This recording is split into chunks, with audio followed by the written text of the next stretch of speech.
Greetings, everyone,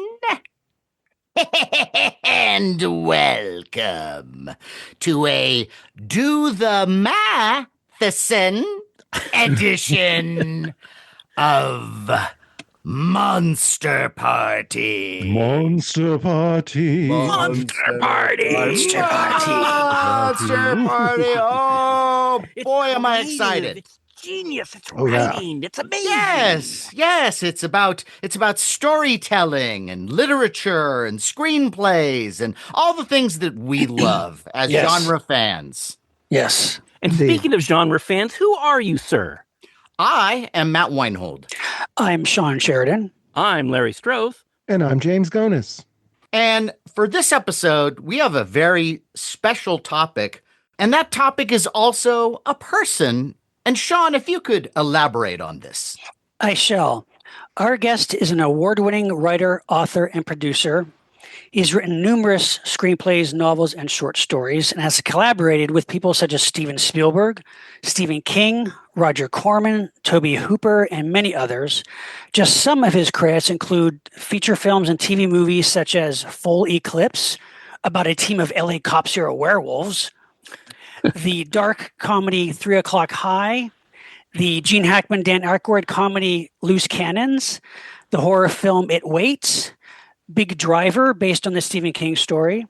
He's written for many genre anthology TV series such as Masters of Horror, Nightmares and Dreamscapes, and Amazing Stories. His novels include Created By and The Ritual of Illusion, and the short story collections Dystopia and Scars and Other Distinguishing Marks. He's also adapted novels by Roger Zelazny, H.G. Wells, and George R.R. Martin for television and film projects. And he happens to be the son of legendary horror and fantasy writer Richard Matheson. Please welcome our guest and our topic, Writing Horror with Richard Christian Matheson. Yeah! Hey. Howdy. Welcome. Hello, everybody. Hey, Hello. hi. We're very thrilled. Thanks you so for much having for me being on on your with us. show. Oh, Thank you yeah. for having me. Thrilled About to have time. you. Yes. Yes. That's one hell of a voice that you did there, Matthew. That's really something. I'll back off the mic a little bit. Okay. And RC, I assume you grew up in a fairly creative environment, but I'd like to know what personally inspired you to start writing. Well, I always had a kind of a knack with language for starters, so there was that just as a given, a starting point. Certainly my father's influence was profound, as you can imagine. Right. And hearing not just, in a sort of a kind of tutelage, but to hear he and his friends getting together and, at night, and they would laugh and they would have fun, and it was just a perfect fit for me. And Right. and my father was a great mentor. He was my closest friend, but also a fantastic mentor. Wow. Yeah. Wow. So he didn't force you to write. He didn't go, all right, kid, I want you to He write did. this." He did. No, it was really rough. It was really rough. Yeah. Yeah. At the age of 3, you found a word processor in your room. Yeah, somewhere in the basement, there's a bloody typewriter. Just like, I think he's I not had another one. A key moment for me, which was pretty fabulous, was that I had gotten called to the principal's office in, I think, 7th grade. It was a book report that I'd written, and they accused me of having my father write it. What? Really? Wow. My mother was deeply, profoundly offended on my behalf. I thought it was fucking great, and my dad said, no, of course, but to me, that was like, okay, I'm in the groove. Was that a Right. private school? No, it was a public school. And my mother, by the way, was a shrink. So Oh, okay. I've often said about, and I think there's some truth to it. It's a little maybe too simplistic, but I think there's some real truth to it, that I learned how to write from my father, and I learned drama from my mother. She was not an overly dramatic person at all, because she'd grown up in a house that was very dramatic. Her mother was a rageaholic, and so she learned how to really calm everything down, but she also had great insight into people's behaviors, into people's, kind of veiled truth. She could see through all that, and she could see the conflicts that were chasing people around. I think my father was more interested ultimately in story and interested in kind of, the unique trajectories of all of that. But I think without my mother's presence, I don't think that he would have written, for example, a book as interesting as I Am Legend. I think that, Really? I think the torment of Neville was so much influenced by my mother awakening him to, Wow. she was very psychologically sophisticated and aware, and aware. What a great resource to have as a budding author. My God. It was perfect. It was perfect. It couldn't have been better. It could have been better.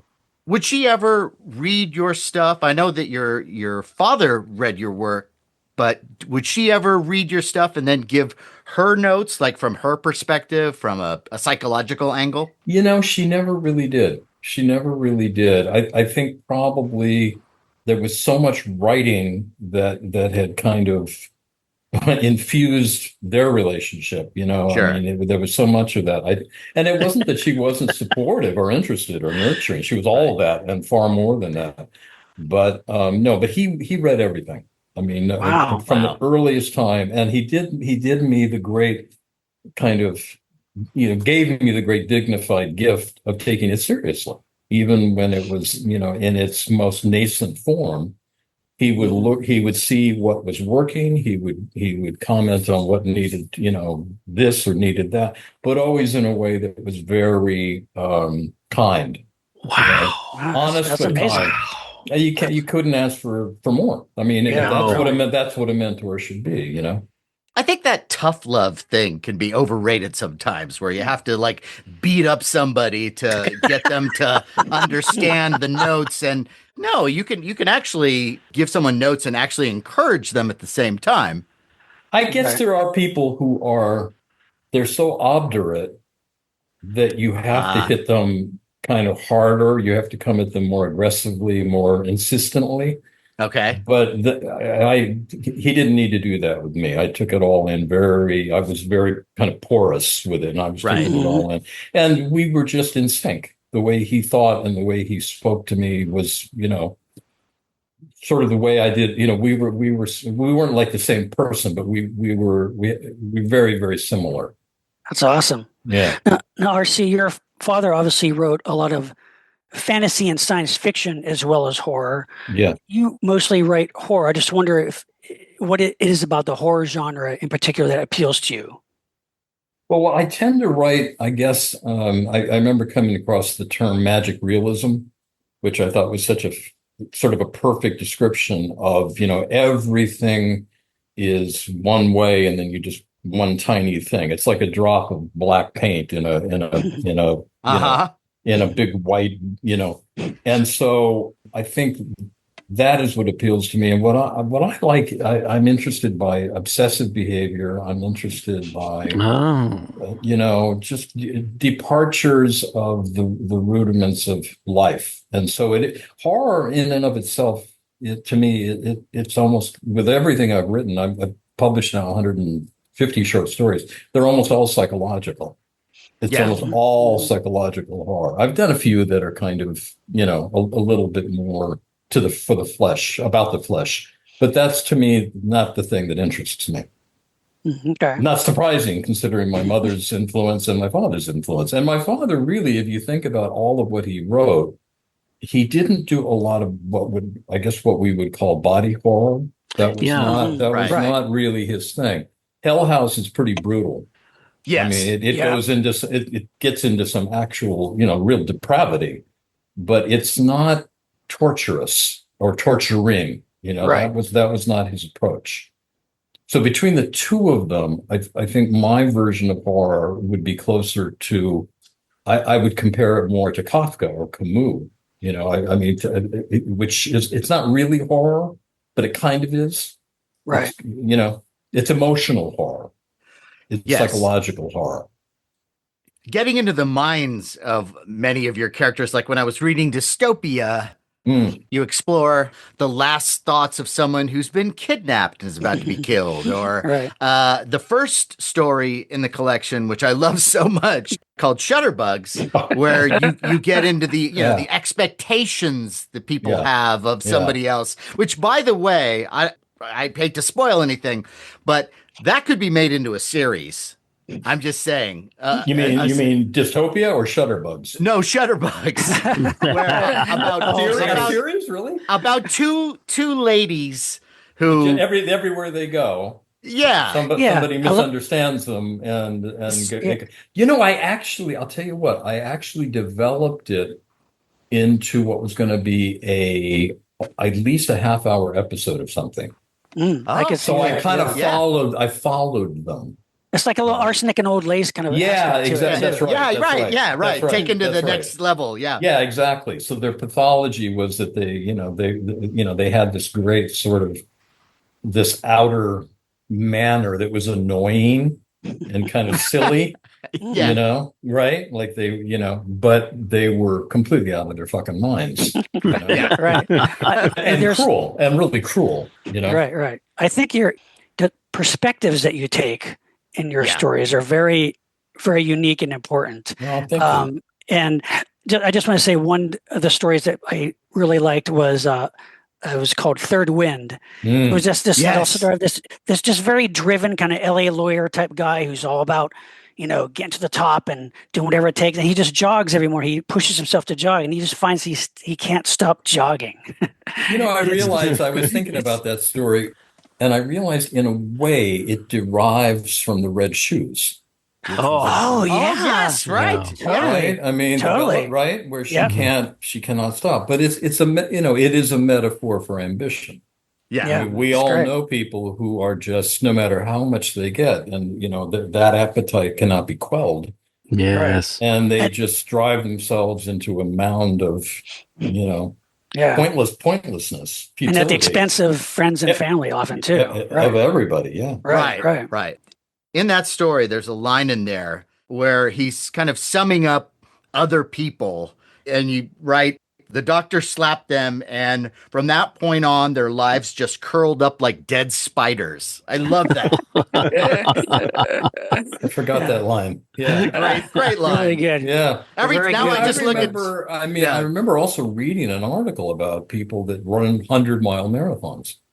And there's a guy when I was growing up, we had a neighbor who would run constant. I think he was miserable in his marriage. He was always out running constantly, like 24 hours a day. And he would run until blood came out of the pores on his body. Yeah. I guess your organs, or, I mean, that's a sign you've run too long, I think. Yeah, I think so. Blood starts to bead up on your pores. It's probably time to go home. Sit down. Yeah.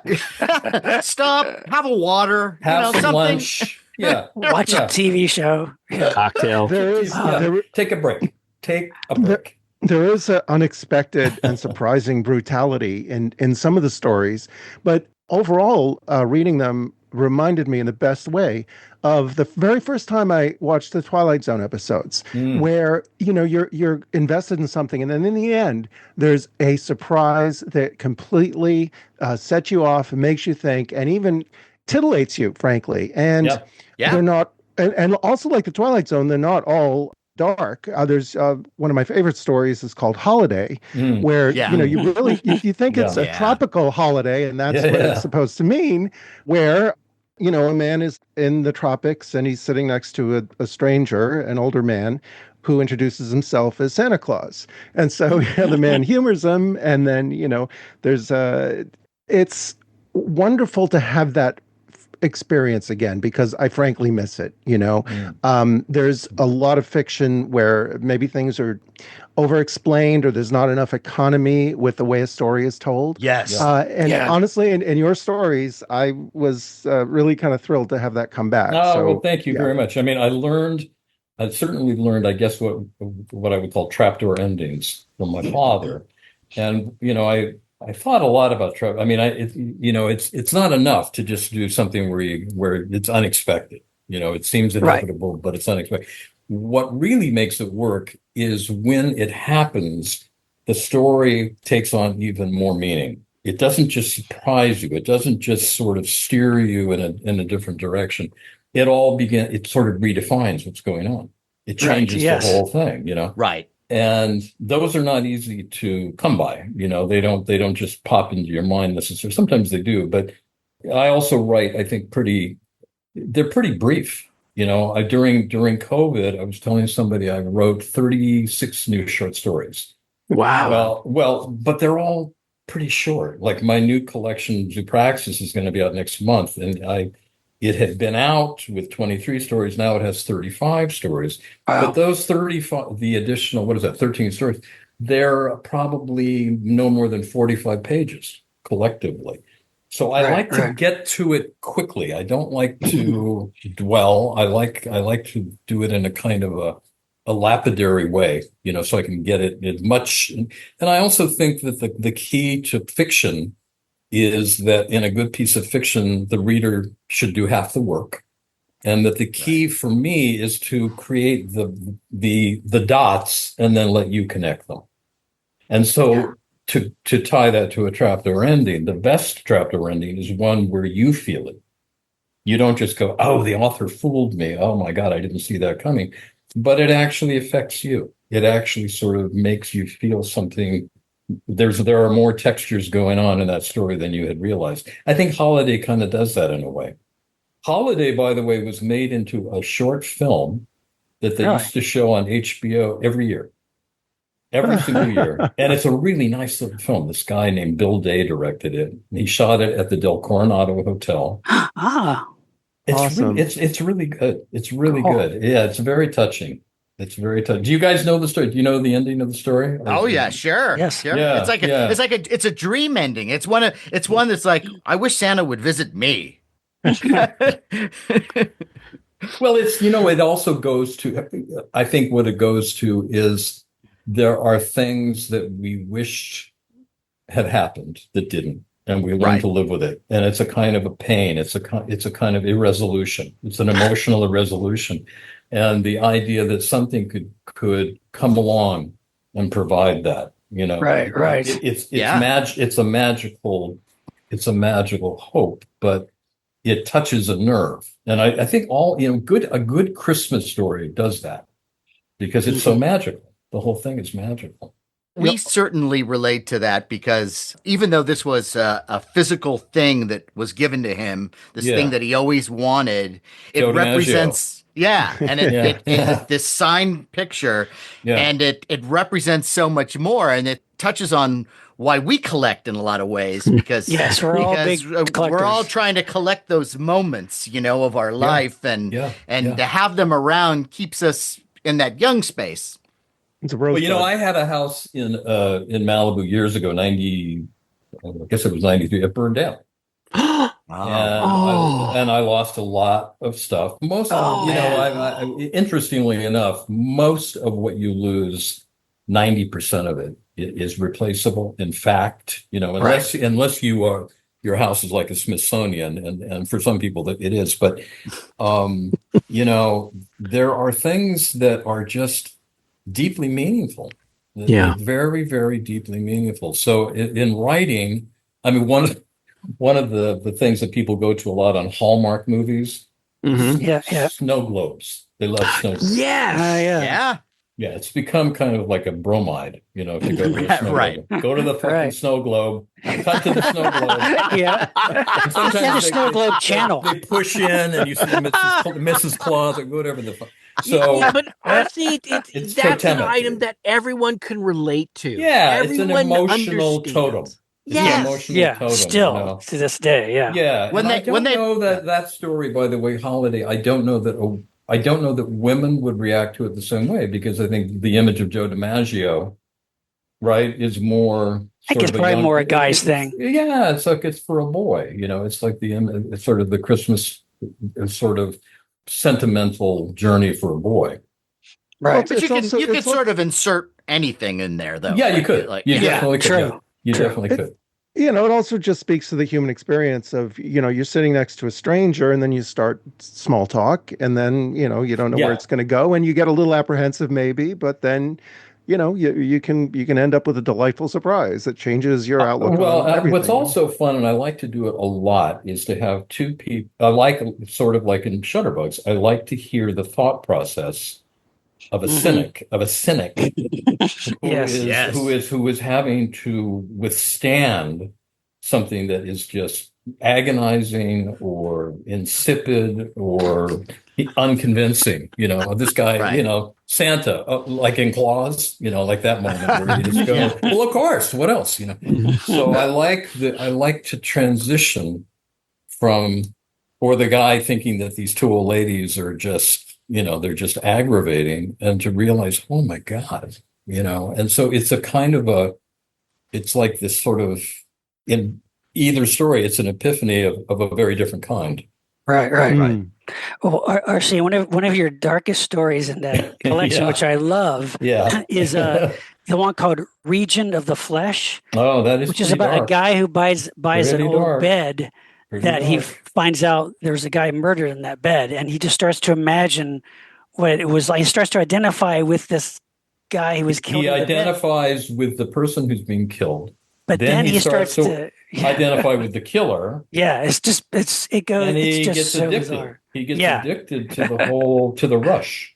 Yeah, There's a rush that he gets addicted to, and it's sort of like, but how bad is that? That's not bad, is it? Doesn't he justify it at the end? Like, it's not. I Oh, mean, it's nothing. It's right. it's not a big deal. But then he No, it starts to say becomes about, joyous. yeah, but he Yeah, thinks about, yeah, maybe I'll go yeah. out and kill too. You're like, Yeah, it's just yeah, yeah. so twisted, but it's great. It's very weird. Also, Very weird. you had me from the very beginning. To me, one of the most terrifying things I can think of is buying a used mattress. I was just going to say the same thing. Who I does was that? just going to say the same thing. I remember my father had an idea for a story. Maybe I'll do it one of these days, about the couch that a psychoanalyst has in their office. Ooh, I like Right? that. I like Right? It's imbued that. with all of it's contaminated, and it's just, God only knows. And so this is sort of the same idea, but mattresses are, I mean, most murders in a home happen in the bedroom, No, yeah. Mm. not in the kitchen, not in the living room. It's in the bedroom. That's where the carnality and the resentments collide. Mhm. Yeah, that's a great one. And the mattress consumes some of the noise too. It consumes. Yeah. Oh, that's right. Absorbs it all. It does. Yeah, That's kinda linoleum cool. it reflects the sound too much. So don't kill in a kitchen. That's my, Where's that. my pen? just You a tip for the kids. You heard it here from Monster Party. Don't kill in the kitchen. Well, and also with a bed, the chances of maybe catching someone off guard, there's another element to it. Perfect. Right, Yeah. right. It's perfect. I wrote a new story. It's in the Praxis about a mother who is talking to her daughter, who's in bed, and trying to comfort her, and then something goes bad. I won't tell you the whole thing, but Okay. it doesn't end well. One of the stories I know that people have talked about before, but I just think is so fascinating and it's such a great story is Vampire. Oh, And, you have a story where the entire story is told in one word paragraphs. And it's so good. And it's one of those things where you go, wow, I'm surprised no one has done this before in this way, especially. yeah. I mean, I think it's been done with sort of poetic construction. People do it with Right. poems, that Yeah. kind of thing. But I mean, I didn't know if it was going to work or not. I had written it. It was originally a 12-page story. Oh, And I just went into this overly zealous editorial state. And I just kept cutting and cutting and cutting and cutting and cutting and cutting. And I thought, Jesus Christ, I mean, so it was getting very ventilated and very short. And I thought, well, I still understand it, but that's because I wrote it. Is anybody Right. else going to understand it? I talked about the dots that the reader connects. Is this Yeah. just too few dots? Well, And then to me, I sent it to the editor, a guy named Dennis Etchison, who was one of the really finest short story writers. And he got it instantly, you know. And so it was like with writing scripts, which should be very, I think, very succinct. You know, that's sort of my script writing technique. It was a reminder to me of how little you need to say, because if you pick your words correctly, it's not just using a limited amount of words and the reader will fill in the rest. You have to pick the right words. You have to pick words that are evocative, and you have to put them in an order that's equally evocative. But if you can do that, and that's what happened with Vampire. Also, the type of vampire that it is, using those words to get you to a place where you can understand that it's not Dracula, it's not that type of vampire, it's a grief vampire or tragedy vampire. He is fed and nurtured by the moment of death. Yeah, he waits for, you know, there's the chalk outline, there's the cops, right? He waits for everybody to split. And then he stands in the middle of the chalk outline and he begins to feel that energy, because the energy, you know, psychics that go to scenes of murders, they still feel it. That's a huge amount of energy, which is why, again, don't buy a used mattress, you know? Right. Yeah. But that energy is, it's enormous. I mean, I don't know if you've ever been in a house where a crime had occurred, even 20 years ago, 30 years ago. I remember looking for a while. I was working at all the different studios and I was commuting and I thought, you know, I should get like a small place in town so I can just kind of move around. I don't have to go all the way home every day and all this stuff. And I was looking at a condominium, like a studio apartment, like a 1-bedroom condo in Century City. Mm-hmm. And I walked in, it was all white carpeting, and I just started to feel ill. Huh. And the beautiful view, everything about it was right. And then the realtor had to let me know that 2 people had died in there. There'd been a fire. And I guess they were fucked up and they couldn't find the door. I mean, that's how fucked up they were. And that's how they died. They burned to death in this condominium. You know? Wow. They have to let you know. You know, right. And there were other houses that I used to just love looking at houses. It was really fun, you know. And I went to at least 3 other houses where there was a murder, there was a suicide, and there was a poisoning. Jeez. A mother poisoned her 3 children. My God. Good Lord. But you feel it, and I didn't know it when I walked in. I mean, that's not that's not the first thing the realtor wants to tell you. Right. They want you to get a little interested in it, and then they kind of break it to you gently. Do they offer you a discount? They should. Yeah, they should. A therapy or something. Poison discount. Xanax. I mean, they should. Yeah. Do they kind of throw it in like they go like, oh, and then the beautiful original crown molding and a mother's poison her kids. Anyway, and the noose, and crown molding and a noose. But you feel. I think you feel it. I had a friend, still my friend. He was a very, very gifted psychic, and he used to go. There was a place in Los Angeles called Helm's Bakery.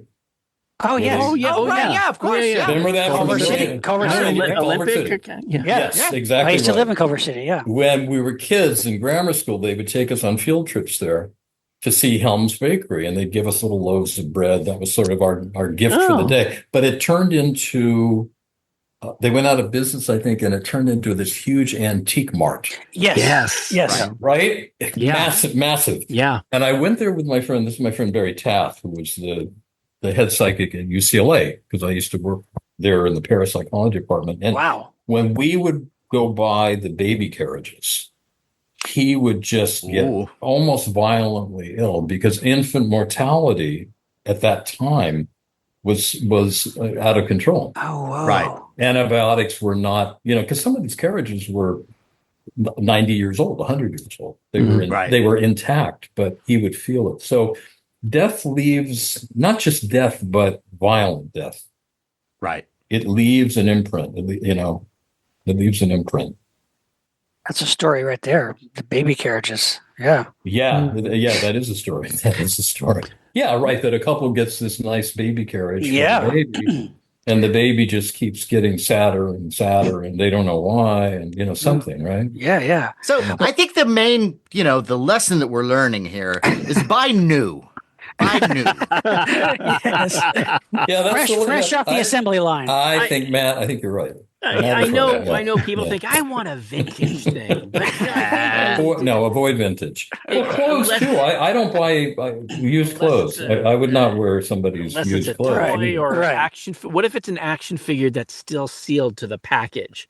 I had of all. Now I say that, but I remember there was a huge wardrobe place down on La Brea or something. It was huge, and they were going out of business. And I went in there with a friend, and I found this like green. I mean, we had rock and roll bands too, so we were dressing kind of crazy. But I found this green jacket with like big epaulettes on it, almost like from a science fiction movie or something. And it was it was a Munchkin jacket from the Woodstock. No, wow. And these Munchkins, these dwarves, they're pretty big from the they have a big torso. And so it fit. And it still had like Munchkin sweat. And Wow. Wow. that's a good band name. And Munchkin sweat. I love it. And I don't know that I felt anything with that exact garment, but I will tell you, walking through that place, it was really, it's a lot of things begin to just kind of course through you. And maybe it's your a lot of things. The thing about being a creative person and having intuitions in life, you don't know if it's your imagination or if you're really feeling it sometimes. Right. True. It's hard to know the difference sometimes. Yep. Do you still have that Munchkin outfit? No, it burned in the fire. Oh, it burned. Oh, irreplaceable. Sad, isn't it? It's sad. Yeah. I know. You mentioned screenplays, and I wanted to ask because you've written a lot of screenplays, and I just want to know about your experiences as far as being a Hollywood screenwriter, particularly writing spec scripts, and how hard it is to keep your ideas and visions intact through development process and dealing with so many egos and actors. Right. What is that like? Well, there's a lot of different aspects. It's one thing if you're writing on a TV series. I mean, I've worked on probably, 25 or 30 series. Yeah. Moving from staff writer to executive producer. And with that, it is simplified to the degree that you have a hierarchy. So the executive producer is the final word. You don't, it depends on their personality, but it's kind of a non-negotiable because it's often a show that they created. And so it's their provenance and their vision. The other thing about working in TV is that the characters are a given. Right. So the trick is to have kind of like chameleonic reflexes and be able to come up with hooks, storylines, a cool idea for an episode, that kind of stuff, And what writers almost always do when they come in is they come in with an idea for an outside character, which is the wrong way to pitch. You have to come up with something for Magnum. You have to come up with something right for whoever. And so television, the difficulty of television is the pace of it. The difficulty of television is that you're also answering to the star, the studio, the network. And depending on where you are in the hierarchy, you're also answering to whoever's above you. So there's a lot of, human diplomacy that you learn. And you also learn, and I know we've all heard it, but there really is a way to do it, to make somebody think that your idea is their idea. There is a way to do that. It's sort of like it's like jujitsu. It's kind of there's a way to do it, and if you do it the wrong way, it just sounds like bullshit, and nobody gets fooled by it. But there is a way that you can kind of do it, and you just look for an ember of interest in them. And then you it's like building a fire. It's like a Jack London story. It's like building a fire, blowing on the ember. Whereas with film writing, you've got much more time to work. The timetable for a screenplay that you're given can be 6 months or a year. When I was writing, I wrote half-hour comedy and also executive produced it, and I also wrote a lot more hour stuff. But I was writing 1 hour episodes over a weekend. That's like a 60-page script. Wow. The reason you can do it, it sounds like a superhuman thing to do. Yeah. You know who the characters are. Right. And if you've got an ear for dialogue, most scripts in television are dialogue.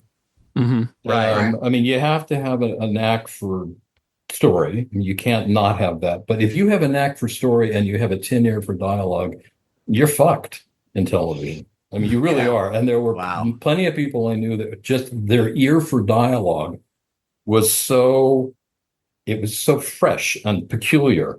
You know, it just tilted in a weird way. And there were plenty of people on staff who could figure out a story. There's more people that can figure out a story than people that have an ear for really interesting dialogue. You know, you can learn how to do a story, and you have to have act breaks. So it's kind of, there's a paradigm. And if you're going to watch, it's like going to McDonald's. You want the Big Mac to be the same, whether you're in Japan or you're in Tulsa.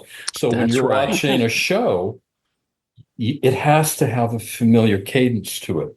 So you're telling a story with basically that idea. And the trick to doing 1 hour stories is to demolish the hero's plan at the end of the third act. That's always the trick. You know, I know that my roommate is the one that did this. You know, we were in the police academy together. He was always a fucking maniac. There's a blah, blah, blah, blah, blah. In the end of Act 3, he died 2 years ago. You go, okay, that's it. Look at Larry. Larry's like, I know.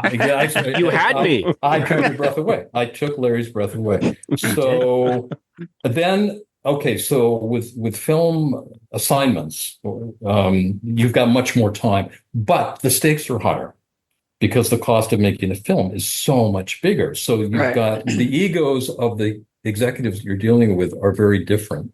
They are also almost to a person living on very thin ice. It's a very transient career arc, you know, and so they are very nervous and they learn to disguise it. If you've ever watched the film The Player, you can. It's fairly reflective of it, and they also want to get their imprimatur on the material somehow. Right. You don't have to do that on a TV show. The show is the fingerprint that you leave. Right.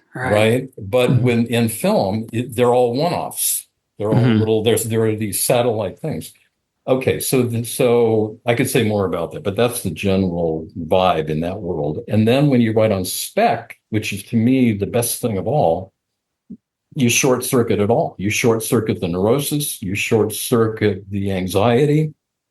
You can market a finished script in a way that gives you much more control because you can send it out to 5 different buyers at the same time overnight. And if it works, then you create an auction. And so for me, I always had a knack for ideas. It served me well in television, you know, for episode ideas and for stuff like that. And I always had a knack for dialogue. So I wrote 15 of them and sold all of them. And they were, and some of them, in fairness, I wrote a couple with Mick Garris. I wrote a couple with my father, but I ended up writing 10 of them. And it was a very comfortable fit for me.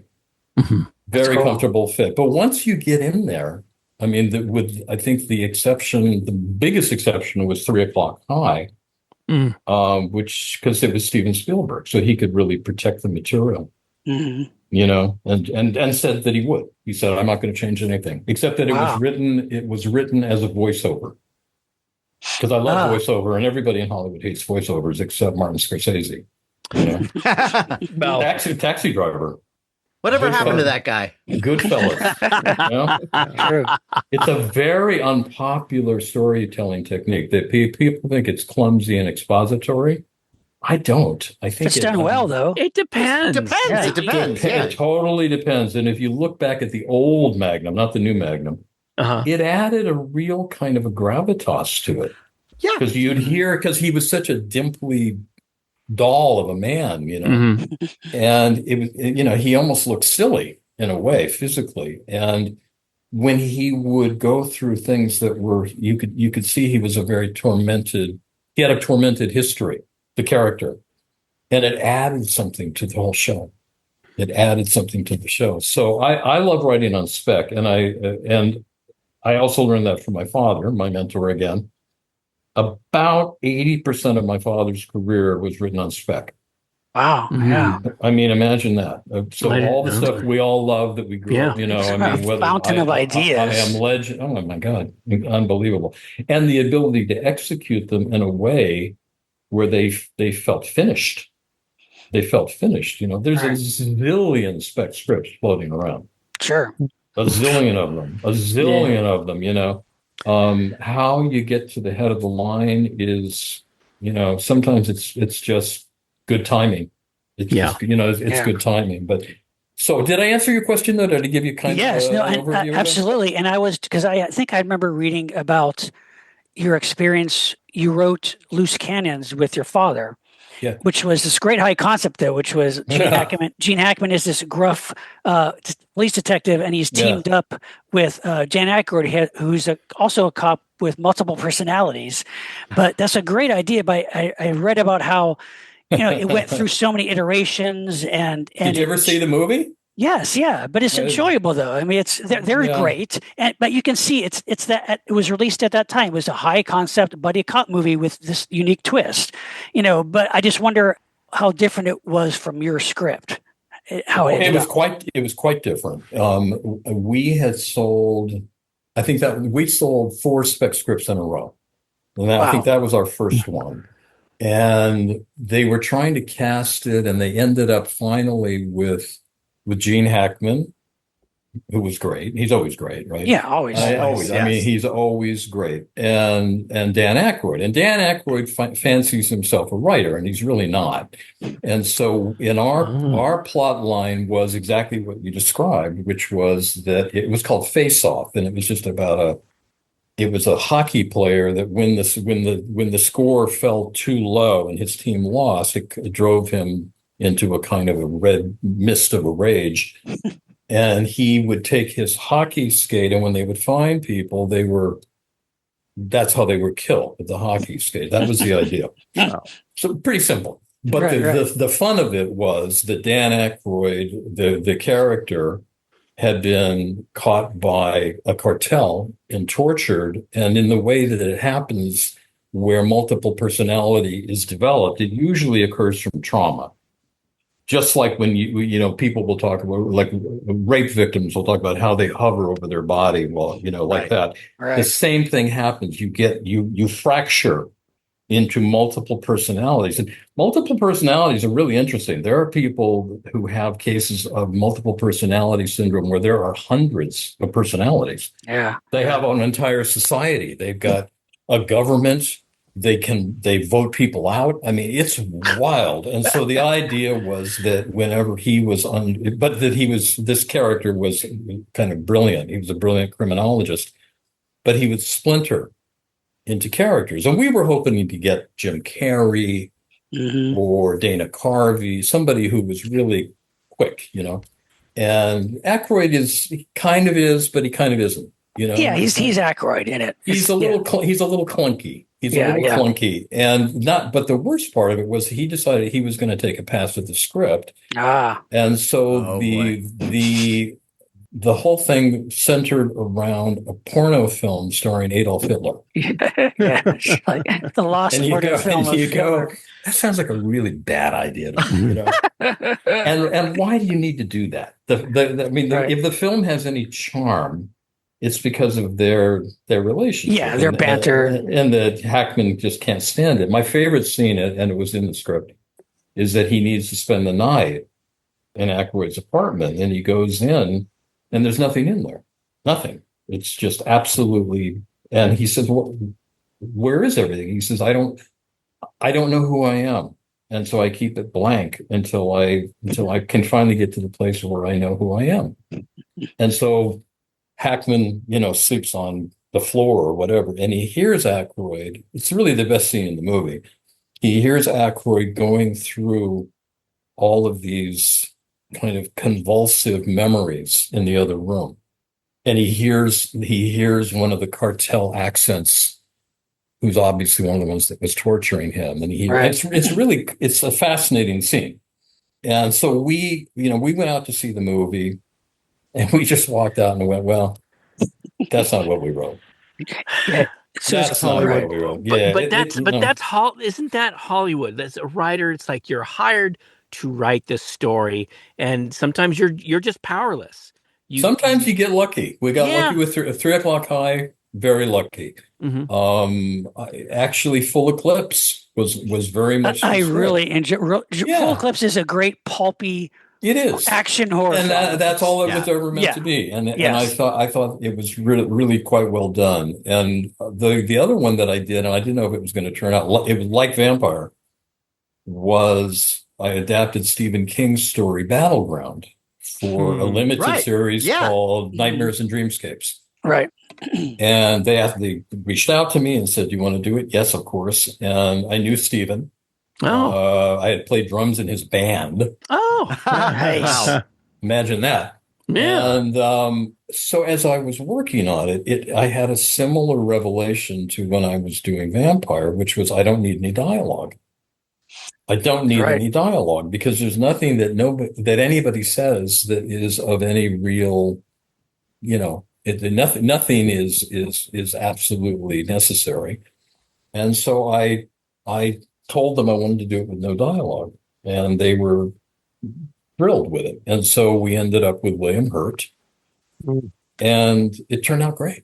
Yeah. No, it's Turned out great. fantastic. So that's another one that I'm that won 2 Emmys. That episode won 2 Emmys. Wow. Yeah. Pardon me. It was going to be Alec Baldwin, who would have been good. Oh, too. wow. Oh wow. Yeah, James And is kind of our resident Stephen King expert here too. So he Yeah. knows Yeah, all I know. about Battleground. And I love that adaptation, and extremely rare to have 50 minutes on television without any dialogue. Brian You know who Henson loved it directed really was I was listening to an interview. You probably have heard it. One of you guys, if not all of you, is it Raskin, who's Tarantino's editor? Do you know the name? He's edited Like many Pulp of Fiction and all Yeah, that stuff. yeah. I think Yeah. he's his guy. Mhm. And he was being interviewed. Somebody sent me the link, and he got onto the subject of Battleground. And he just went on and on about it, for 15 minutes. And I was like, okay. That's nice. great. Yeah. And- But it's another example of what's wrong with scripts, what's wrong with television, from my point of view, is that too much gets said. Sure. To me, exposition is the enemy. It's the enemy. Or ambiguity. I mean, God forbid there's some ambiguity in something. Yeah. Well, I'll tell you, one of my rudiments for writing dialogue, and it's not, you can't do it 100% of the time, but you can do it 50% of the time, is don't have characters say what they mean. Have them say the opposite of what they mean, because we get it anyway. Right. Right? So 2 lovers, I hate you, I hate you. Well, we know what they really mean, So Right. it's the exposition, which is the first thing that comes to you when you begin to write. You want it to be clear. You want to make sure you didn't leave anything out. And so it clutters everything. And the further you get, it's the same thing with drumming. You're busy. And then as you get better, you get into just the groove. You simplify. And with writing, Vampire is a good example. People understand it. And with film, they really understand it because you've got William Hurt. You see all of what he's going through. There's no need for dialogue. Right. Well, and I'm curious about something. Now, the story is one of the great Night Shift Stephen King stories from his first short story collection, and it can best be described as Die Hard meets Toy Story, where you got this professional hitman who kills the head of a toy company, and then he receives a mysterious package in his penthouse apartment. It's a set of army men and army helicopters and stuff, and then they come to life and they attack him. So he's got to survive that. And he's got a trophy case from his past kills. And in his trophy case is the Zuni fetish doll from Trilogy of Terror. Oh. Yay. Which, yeah. And It's a little homage. well, and there are parallels, certainly, to that story. Was that in was that in your the script, real or? parallel, if you think about it, is the Invaders with Agnes Moorehead. Yes. That's right. That's right. No dialogue, True. except at the very end. That's- where that's right. You get the transmission to the astronauts. You know, That's right. That's right. there was a film. I'm trying to remember the title of it. I think Ray Milland was in it. It's a feature film from, I believe, the late 50s. No dialogue. Really? The whole film. The only way it can work is you have to have a storyline that's very understandable. If it has plots, if it's got twists, it's not going to work. You're going to get lost, very, very quickly. But if it's an action film, there's a version of Die Hard that could be done with no dialogue because it's perfectly clear what's going on. That's true. That's true. Perfectly clear what's going on. And I think with action movies in particular, Duel. I don't think, there's a way you could have done it with literally no dialogue. It's clear as a bell. There's a fairly recent movie from 2023 called No One Will Save You. It could be done without dialogue. Yeah. And there's no dialogue. That one's really good. Yeah. It's really good.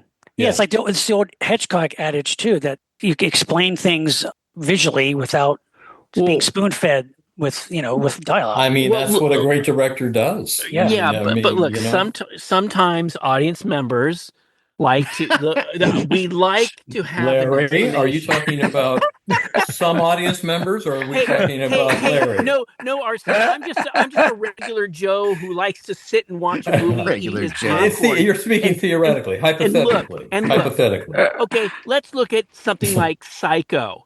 You have a moment towards the end of the film where you have a character go through an explanation as to who Norman Bates is. And I'm glad that's there because I'm like, I don't know.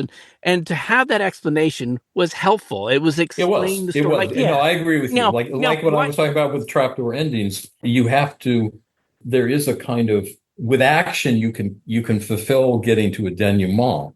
But if you want to make it mean something, if you want to say something, it's got to be an entry into a diary. It's got to be something where you get the idea, you get the specific idea. Yeah. But it is amazing how much dialogue is just stuff to say. Mm-hmm. Now, I also wrote a lot of comedy. Comedy is really different. Comedy, it's all about the dialogue. It's all about the dialogue. If you watch an old episode of any sitcom that you've ever loved, it's dialogue. And what's really kind of weird is in the Writers Guild, when they do arbitrations, they give almost no credit to dialogue. But I used to get hired to rewrite films, and you get paid to write. That's what they're paying you to do. They want your kind of your snappy, sassy voice, Mm-hmm. But in comedy, it's particularly television comedy, because there's not enough money to do big action stuff. Right. Sure. It's all dialogue. Look at medium shots of people talking. Yeah. The Odd Couple. Look at the two of them. Just oh my god. Yeah. I mean, Genius. I love that show. And they just haggle and haggle and haggle. It's all dialogue. Yep. It's all dialogue, So Aristophanes. Ridiculous. Kills me. Fucking kills me. I love that show so much. I love that show. Oh my god, I love that show. Me too. Or the old Bob Newhart show, where he's having strange kind of sessions with his patients. And it's great. And the timing of it. Oh my god. Yeah, it's great. So dialogue is both in comedy. You have to have it. Neil Simon. I mean, Right. Imagine a Neil Simon play with no dialogue. You're like, I don't think it'd be very fun. So, but in action, I was watching an old Clint Eastwood movie, one of the Italian, the spaghetti westerns. There wasn't a lot of dialogue. Oh, the Sergio Leone films, whole Sergio long Leone. Sequences with and it was perfectly clear, and it was elegant. Once Upon a Time in the West, there's that whole scene at the train station. The flies landing on their faces. Yeah. It's amazing. It's amazing. But wouldn't it have hurt to just have a couple words in there? Yes, it would hurt. Larry, yes, we would do that for you, Larry. No, Larry was so you wanted hey, I caught a couple flies. Well, no. What is this? Hey, you fly, get away from me. No, because hey, when does the train get here? I would say RC. How can I relax with all these flies? RC's, he's been around. He knows things. He's an accomplished writer. But don't you think something like in Psycho, where you have that explanation, don't you think if you take the film The Birds, Oh, here we go. Just had an explanation as to, See, Larry likes if things only these literal. He birds wants an didn't explanation take why the bathe birds in attacked. the nuclear waste that fell over here. You or mean something. you need to know why the birds I need have to gone know, crazy? You want to know why the RC, birds have don't- gone crazy? Don't give me this shit like. Well, all right. I have no Let me, idea. okay, Larry. Let me tell you a story, Larry. Okay, My please. father wrote. He was like the king of the television movies after the night Oh, started. of course. Went through the roof, right? So everybody wanted stuff from him. And he had published, he had the idea for Duel. Mm-hmm. And he pitched it to people, and they said, well, that's not a movie. And they would say, well, why is the truck driver so upset with him? And my dad would say, who cares? And they would say, well, we have to understand. And he would say, no, we don't. The whole idea of real terror is that you don't understand. You don't understand why a guy at a mall looks at you and you begin to realize he hates you on sight and he's going to follow you out to your car. That's scary. You don't know. You don't have no idea what's going on. It's existential horror. It's completely existential. And so it got turned down. So he was very taken with the idea because it had kind of happened to him. The day Kennedy was killed. He was golfing with a friend of his, another writer, and they couldn't finish the game because they heard, like on the ninth hole or something, one of the other golfers said Kennedy was killed. And so they were driving home through a canyon up in Santa Barbara, and a trucker was tailgating them, really tailgating them, Wow. And so he never forgot the idea. So he wrote it, he sold it to Playboy, and then it got to a producer at Universal, and originally it was going to be Rock Hudson. Wow. He would have been okay. I think he would have been. Doris Day, not so good. Rock Hudson, I think, fine. A couple songs. Doris Day could have been driving the truck. Then that would have been really Hey, weird. get off of my ass. No. Hey, get off of my ass. No. I'm not kidding. Get off of my ass. So, and then Spielberg was sort of late in the game because he had done that great episode with John Crawford. Yeah. Night Gallery. Yeah. And then they got Dennis Weaver, and everybody was kind of like, they were a little lukewarm. He was great. It was fantastic. So He was great Yeah. because he gave off a kind of a dread that I'm not sure Rock Hudson would have, although wasn't he in Seconds, Rock Hudson? Yes, Oh, yeah. one of my favorite He's movies. amazing. Fantastic. Me too. He was great in it. So I think he would have been fine. I think he would have been Yeah, great. yeah. And I think Doris Day would have been pretty good, actually. She could have pulled it off. She could have. And it's funny how that is kind of the precursor to Jaws in a lot of ways. Sure. I think that's why they hired him for Jaws. Yeah. Yeah. I think that's why they hired him for Jaws, And so anyway, dialogue and how you get a point across and how you fulfill what Larry's talking about, which is to understand certain parts of it that are, particularly when you're dealing with things that are surreal. How did it happen? Mm-hmm. You don't need to know why a truck driver is trying to kill a guy. You really don't need to know that, But I mean, there were studio people that said to my dad, "Well, did he sleep with the guy's wife?" And Right. Nah. Is his long lost brother who like? It's soap opera. You Yeah. see, It's just mechanical, derivative. this is thinking. this is why I say I would have made a great studio executive because I would have been. Yes, you would have. Why The one that no. drove all of us crazy. Yeah. Larry can we get a little bit more explanation into this? Can we get more? When the truck driver slept with the wife, where did they meet? Could we have Can we do a flashback to a motel scene just so we Exactly. understand? Could we, What if- when we release the We movie, need do to we have a understand. pamphlet that comes with it? Yeah, that's right. Well, look, I love Duel the way it is, but would it have hurt that like maybe there was a little note that had No, been no, little come note- on. A little note would have been good. And a little then the note. birds with the birds. What I Oh, love the about the bird. birds is that the birds, with Duel, it's a person. and we're wondering With what birds, made that person do that. Larry, with birds, it's birds. It's nature. See, It's like a lot of people don't realize that there are birds in it. So There's birds. It's not just the title. There are birds. yeah, no, no. it's not the band, the Birds. But They would it have been, deliver. what if you had like there was a truck That that, would be goes good, over though, a the bump birds. and a giant barrel like David rolls down a Crosby hill, coming, like hunting them down, and An angry David Crosby. angry. He was always angry. He would be Very I could see existential. that. Driving a truck. See little birds bathing in the toxic stuff, David and then they're all Crosby. like hanging Yeah, out. And the birds. It would give an explanation as to why the birds are the way they are. Weirdly enough, my father met with Hitchcock on the subject of the birds. Really? Yeah. Ooh. And typical of my dad was that he always liked to withhold things as long as possible to create suspense. Mm-hmm. And he told Hitchcock that he thought they should hold off on the birds as long as possible. And his impression of Hitchcock was just looking at him and just saying, "Oh no," and that was it. So that was the end. That was the end of that. That was the end of that. Right. But if you look at a lot of his work, my dad's work, it kind of gets to it with its own pace. Yes. And the pace is part of what is so disturbing. The buildup. Yeah, that's why I think the worst horror is it's just now, it's boom, it's like, it clobbers you. Right. And the worst of anything clobbers you. The worst dialogue clobbers you. The worst plotting clobbers you. Bad rock and roll clobbers you. Yep. Yeah. I was going to say one other thing I'd forgotten to mention, which was if this is going back to the script writing question, in half hour, you are in what is called the room. And the room is all the people that are on staff, all the writers that are on staff. We usually a very sassy, dysfunctional crowd of people. I know well. Have you done it? Have you Oh, yeah.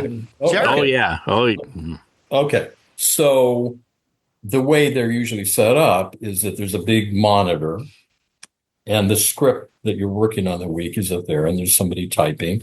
And you just all stare at the monitor and you punch it up. And you go, well, instead of Niles saying that, what if Fraser says that? Or what if this, this, blah, blah, blah, blah, blah. And it is a very, very interesting, it's like HAL in 2001. It's like you're in a gigantic kind of a cortex in a way. And there are people in there who never stop talking. I mean, they're like fucking straitjackets. And then there's people who say next to nothing, but every couple hours, they'll come out with something you go, that's a great line. That's a great line, And so all in all, you're creating simultaneously. You don't really do that in hour television. You kind of go off and write your scripts. And then, but in a half hour, the pace of it is so fast that you have to make the changes. And the hours are crazy. I mean, I remember getting home almost every night at 2 or 3 o'clock in the morning. wow. Yeah, it's really brutal. I mean, just energy wise. Right. Yeah. Right. Yeah. Well, I should have gotten that condo where those guys burned to death. You could have gotten It would a have been discount. fairly relaxing in a way.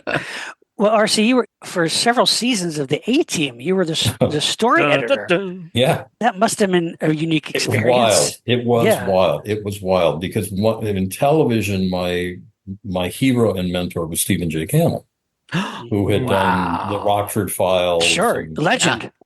a complete legend. And I had met him. I was the head writer on Quincy when I was 21. Wow. I was That's the youngest awesome. writer that ever got hired at Universal in a 7-year contract. I was 18. Jeez. And so by 21, I mean, I had so much to learn. I mean, it's not like, well, I figured it out at 21. Next, but I was good enough and my ear for dialogue was particularly so. And we were having problems with Jack Klugman, who was really, really a difficult diva. Really? Yeah, just Really? really difficult guy. I know you would want him to be lovable, but he was not. He just was not. I know he wasn't. I loved him. I mean, he was great in my dad's Twilight Zone, the one. Oh, Yes. Yes. He's always great. Always great, like Hackman. I mean, he's Yes. absolutely fantastic. And so staying late, trying to figure out, what Klugman wanted and what he needed. And I was working with a guy named Don Belisario, who ended up creating Quantum Leap, and Yes. he became a force unto himself. Yes. Cannell had been his mentor. And so at about 8 o'clock at night, this guy comes in, and I'd never met Cannell. And I was just so taken by him. He was so, he was down to earth. He was funny. He was great. He was just great. And so I ended up working with him and doing some episodes of some shows. And then when he put his company together, he hired a few different writers, and there I was. So we ended up writing 30 episodes of the A-Team. Wow. And it's, as goofy as it is, and it's goofy. Yeah. Oh, sure. It is fucking goofy. And but it was the #1 show in the world. Oh my God, it was huge. Every country in the world. It's And like he- Baywatch, where you go, Yeah. really? Who didn't want the Mr. T toy? Come on. I mean, And huge in the UK too. Like really big. Huge in every country in the world. Yeah, Wow. You name a country, and it was the #1 show. And it put Cannell's company so totally on the map. He and his co-creator, who was a buddy of mine from Universal, Frank Lupo. Oh yeah. And then they created, Hunter. Frank created Hunter, and then they created Wise Guy, and so many shows. But Steve created, pretty amazing with Steve. He created 50 TV shows. My God. 50. He also wrote Some of them went to pilot. Some of them didn't go to pilot. Yeah. Bob Black. Some of them went on, but he was a remarkable writer, and just the nicest guy. And going back to what we were talking about, how do you critique people? How do you support people, as opposed to the writers that are harsh and difficult and, sort of degrade those around them? He was exactly the opposite. He was tremendously supportive and kind. And so, we became very, very dear friends. He dedicated his first novel to me.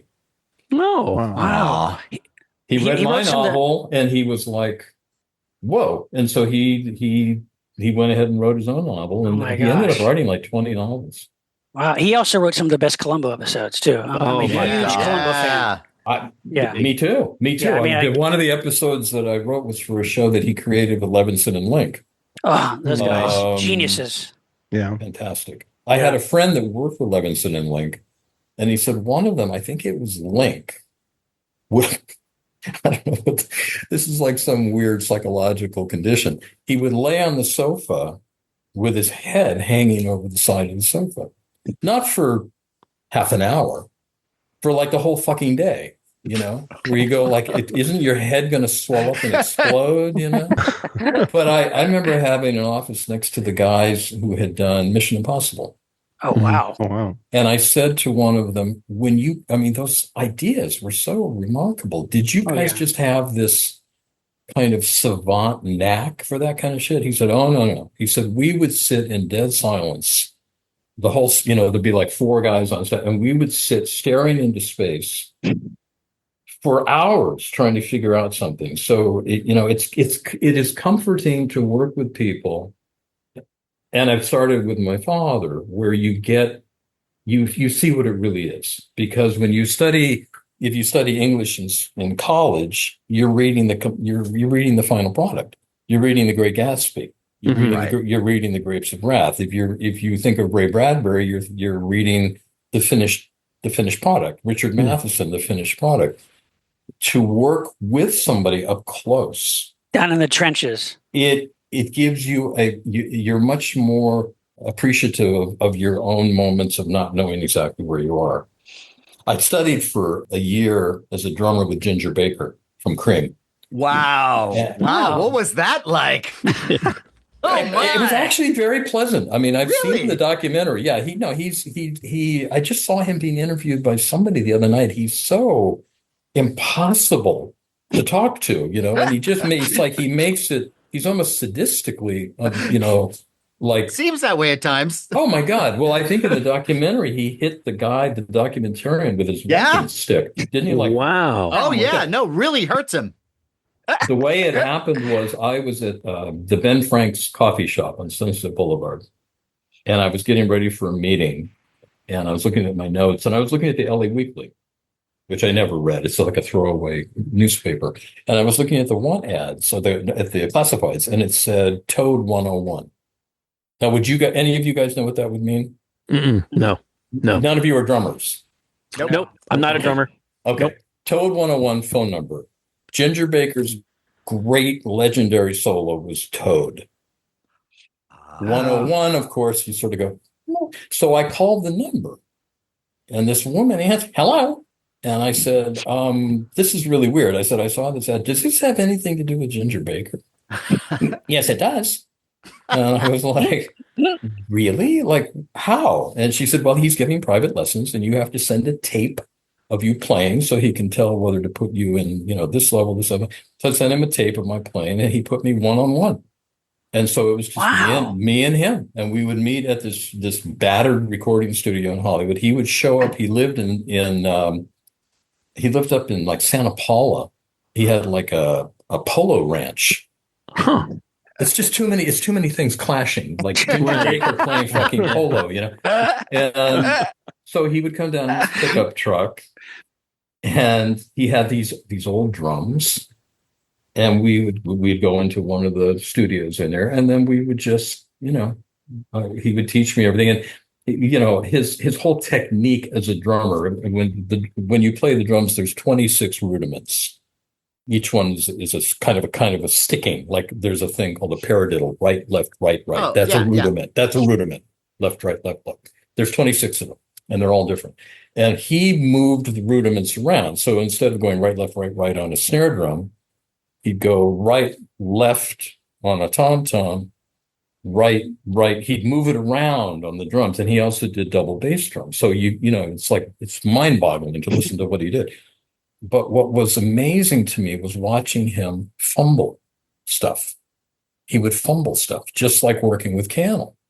And to watch somebody who is so brilliant struggling with something is deeply reassuring. Right. It's not just a little reassuring, it's a lot reassuring. Yeah. Because you look at the final product. That's what we're all raised on. You listen to that's why that Beatle documentary is so interesting, to watch them. Yes. Yeah. It's a process. Finding the process. That's right. And we don't get a chance to see that. Yeah. We don't get a chance to see it. In television you do, because you're moving quickly and you're all around one another. Right.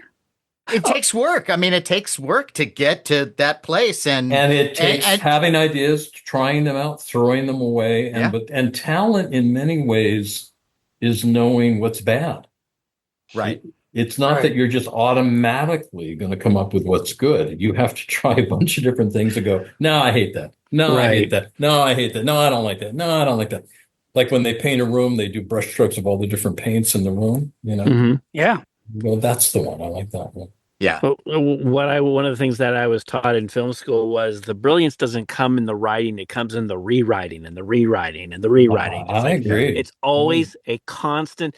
That's why sometimes I knew I wasn't really a writer, because I'd write, it's brilliant. It's like, no, it's it takes make it better. It takes time. It takes does. time. Yes, I mean, I do about 25 to 50 drafts of everything. Wow.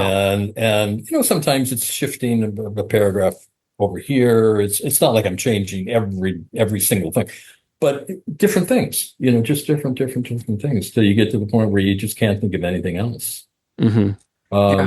And don't they say with directors, you find the film in the editing room? One thing that I've always found helpful when I would write things, and I think I remember you saying something about the idea of like, to finish something is very important. And I would get to a place where I would be writing a script, and I would come to this junction where maybe I didn't know exactly where I was going, but I'd get it to the point where I could at least finish something. And so now I have something that I can fix. Right. And that really helped my process whenever I would write anything. It's like, now I've got something, and not stress over that the first time out, every word and every bit of punctuation has to be perfect. Yeah, I completely agree. I mean, you've got to, and in television, you have to learn to write so fast. So you can't overthink it. Yeah. You do have you have the character, you have the A-team, so you know what they, and you know what how they sound and what they do. But you've got to move fast. And so you have to trust your instinct, and you have to be comfortable with the idea that you'll just change it and fix it. Right. Yeah. You know, RC, you mentioned Jack Klugman. I'm just curious about, because I find this actor, I've always found this actor fascinating, is George Papard. Did you deal a lot with him? I hear he was, Yes. could be very difficult. Oh my God. Through his career in his movies, my I've heard he's God. been always a difficult character. Well, did you ever read Elizabeth Ashley's autobiography about being married to him? But I've heard, he got mad at her one time and hit her over the face with a hot frying pan. oh my God. Oh, Jesus. wow. Yeah, he had a rather combustible life, I've heard. Combustible. Combustible. He was, I think, it's interesting. For a while, I thought, well, does he think, I mean, yeah, he did Breakfast at Tiffany's. And Yeah. Yeah. I thought, well, he did the Blue Max. The Blue Max. Yeah. I thought, well, does he think he's slumming? Is that why he's such a difficult guy, But it was the biggest thing he was ever in. And he was paid a huge amount of money, and he had a great sort of way of doing that character. Sure. He brought that great smile, and we gave him sort of fun things to say. But he wanted everything to be about him. He was a dyed-in-the-wool, it's about me guy. Yeah. Yeah. Some It's all of them about are- Banachek. Yeah. And Cannell, I think, really was great with these guys. I mean, a lot of Cannell shows were one guy, one big, right? I mean, Robert Blake, he had to deal with Robert Blake. Oh, yeah. He was Right. another, it's me. It's me. Yeah. It's me. Yeah. It's me. So Cannell had a great understanding of ego and how to deal with people and to hear them out, not just to manipulate them. He wasn't placating them, but he knew how to speak the language that would comfort them. Not to go through your entire IMDb, but We should. We really should. We should. another favorite show of ours is The Incredible Hulk. Oh my Yes. God. Right. I'm assuming, I'm taking a stab at this, that Bill Bixby may You're be right, yes. a pretty nice guy. No. Oh, Really? Oh, Oh, man. Bill, I think, was cut from the same kind of cloth as George. Right. And I mean, my God, what a lovable presence he had. Oh, Yes. he elevated Yeah. that show Yeah. too so Lordship much. of Eddie's father. I mean, Yeah. it's like, oh my Sure. God. Yeah. Right. Yeah, it's actually really kind of shocking to really be near them in a working situation. Mhm. Right. Where the reality of them comes through and their ego comes through. And you just go. And some of them are just super nice. I mean, I would say moreover, it's like that. like Right. who? Hey, like filmmakers or anybody, like who Well, like, were your best like on the experiences? A-Team, Dirk Benedict, perfectly nice guy. Really nice. Really? That's That's nice cool. to know. That's awesome. Yeah. Now, RC, I am curious. Look, you've been doing this for a long time. You've had a 150 lot, years. yes, 150 and you've had a lot of success. There are probably I was writing for Edison when Edison was There you go. messing with the I ball. loved your Frankenstein. There are a lot of writers out there who listen to the show who are always wanting to know, what is it that I can do to get into the industry? And I know television specifically has changed a lot So since the much. days of Yeah. The Hulk Yeah. and Oh my God. A-Team. What advice could you give a young writer who's trying to get into the business? Well, the business has really changed. Yeah. Yes. I got such an early start, and I think the reason that I was put under that contract at so young, they were trying to get a younger demographic to watch their shows. Mhm. They had sort of their fuddy-duddy shows. So they were hiring a lot of young writers. I was the youngest, but I mean, Frank Lupo, when I met Frank Lupo, he was younger than me, I think, or 1 year older than me. And so we were just like kids.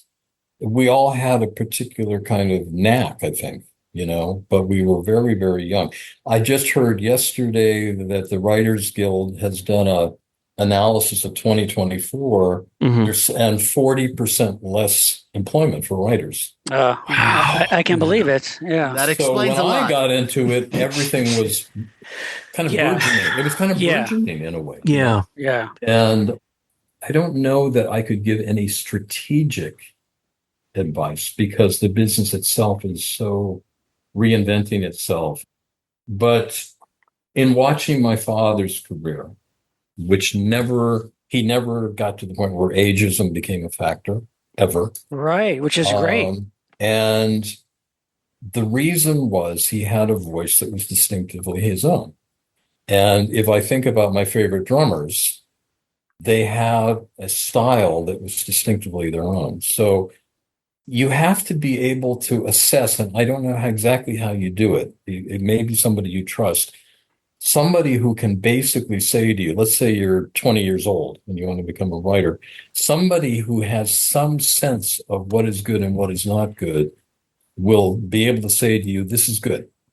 It's not all of what it needs to be, but this is good. You've got some talent and, you have to, continue with this. You have to get that.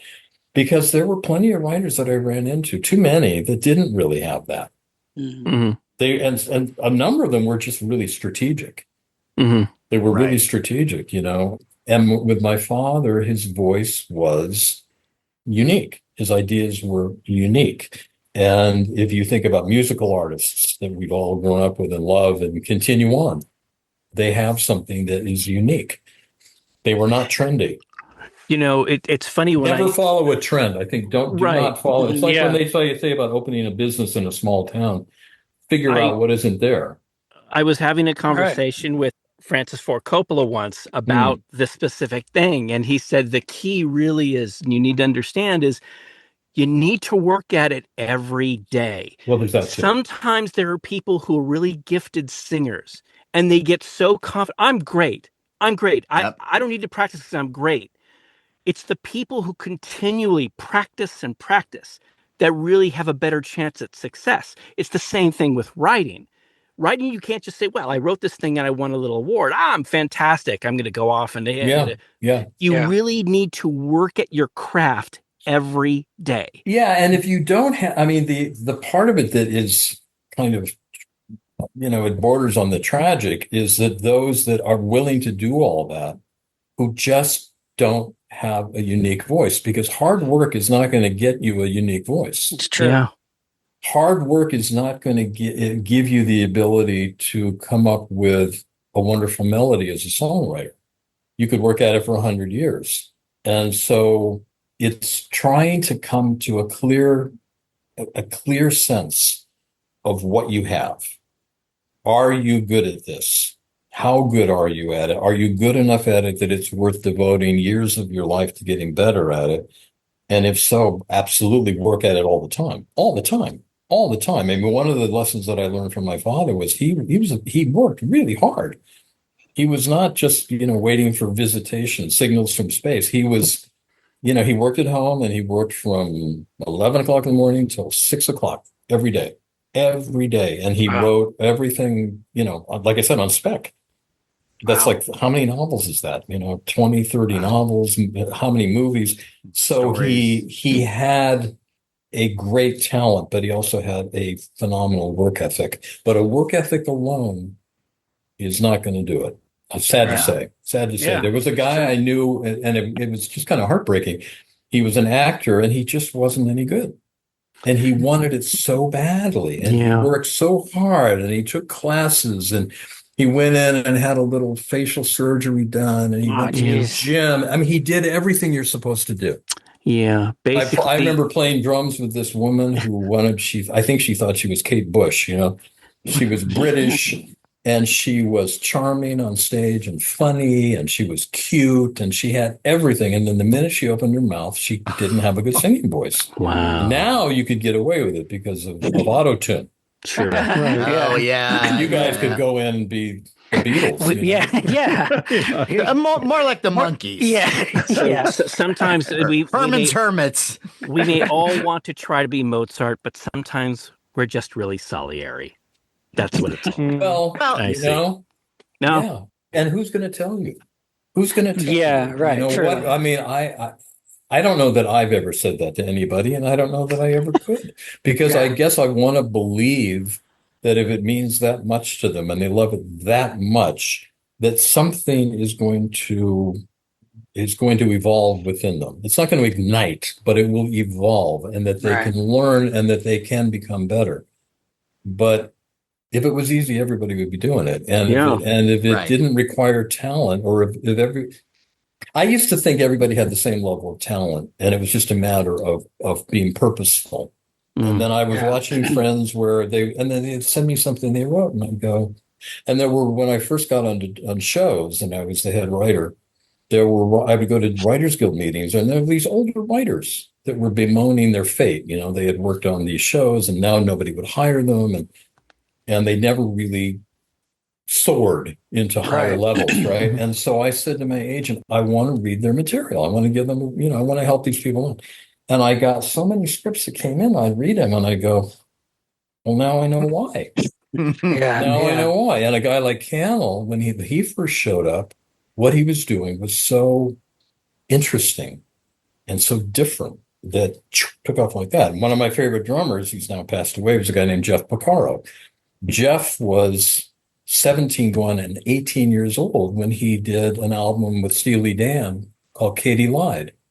He was a kid, but he already had something that was different and special. And so Right. that I think the hard part of the answer that I'm giving is it isn't just about hard work. It isn't just about finishing. Like Right. it is all those things. But if you don't have the talent, I don't know it's not like you can't get anywhere, but it's going to be hard. Yeah. Right. It reminds me of in Bob Fosse's All That Jazz, where Yeah. Roy Scheider's playing Bob Fosse. He sleeps with all his dancers, and there's one dancer who's not very good. He's just slept with her, and she's crying because she wants to make it. And he goes, "I can't promise you I'll make you a good dancer, but I'll make you a better dancer."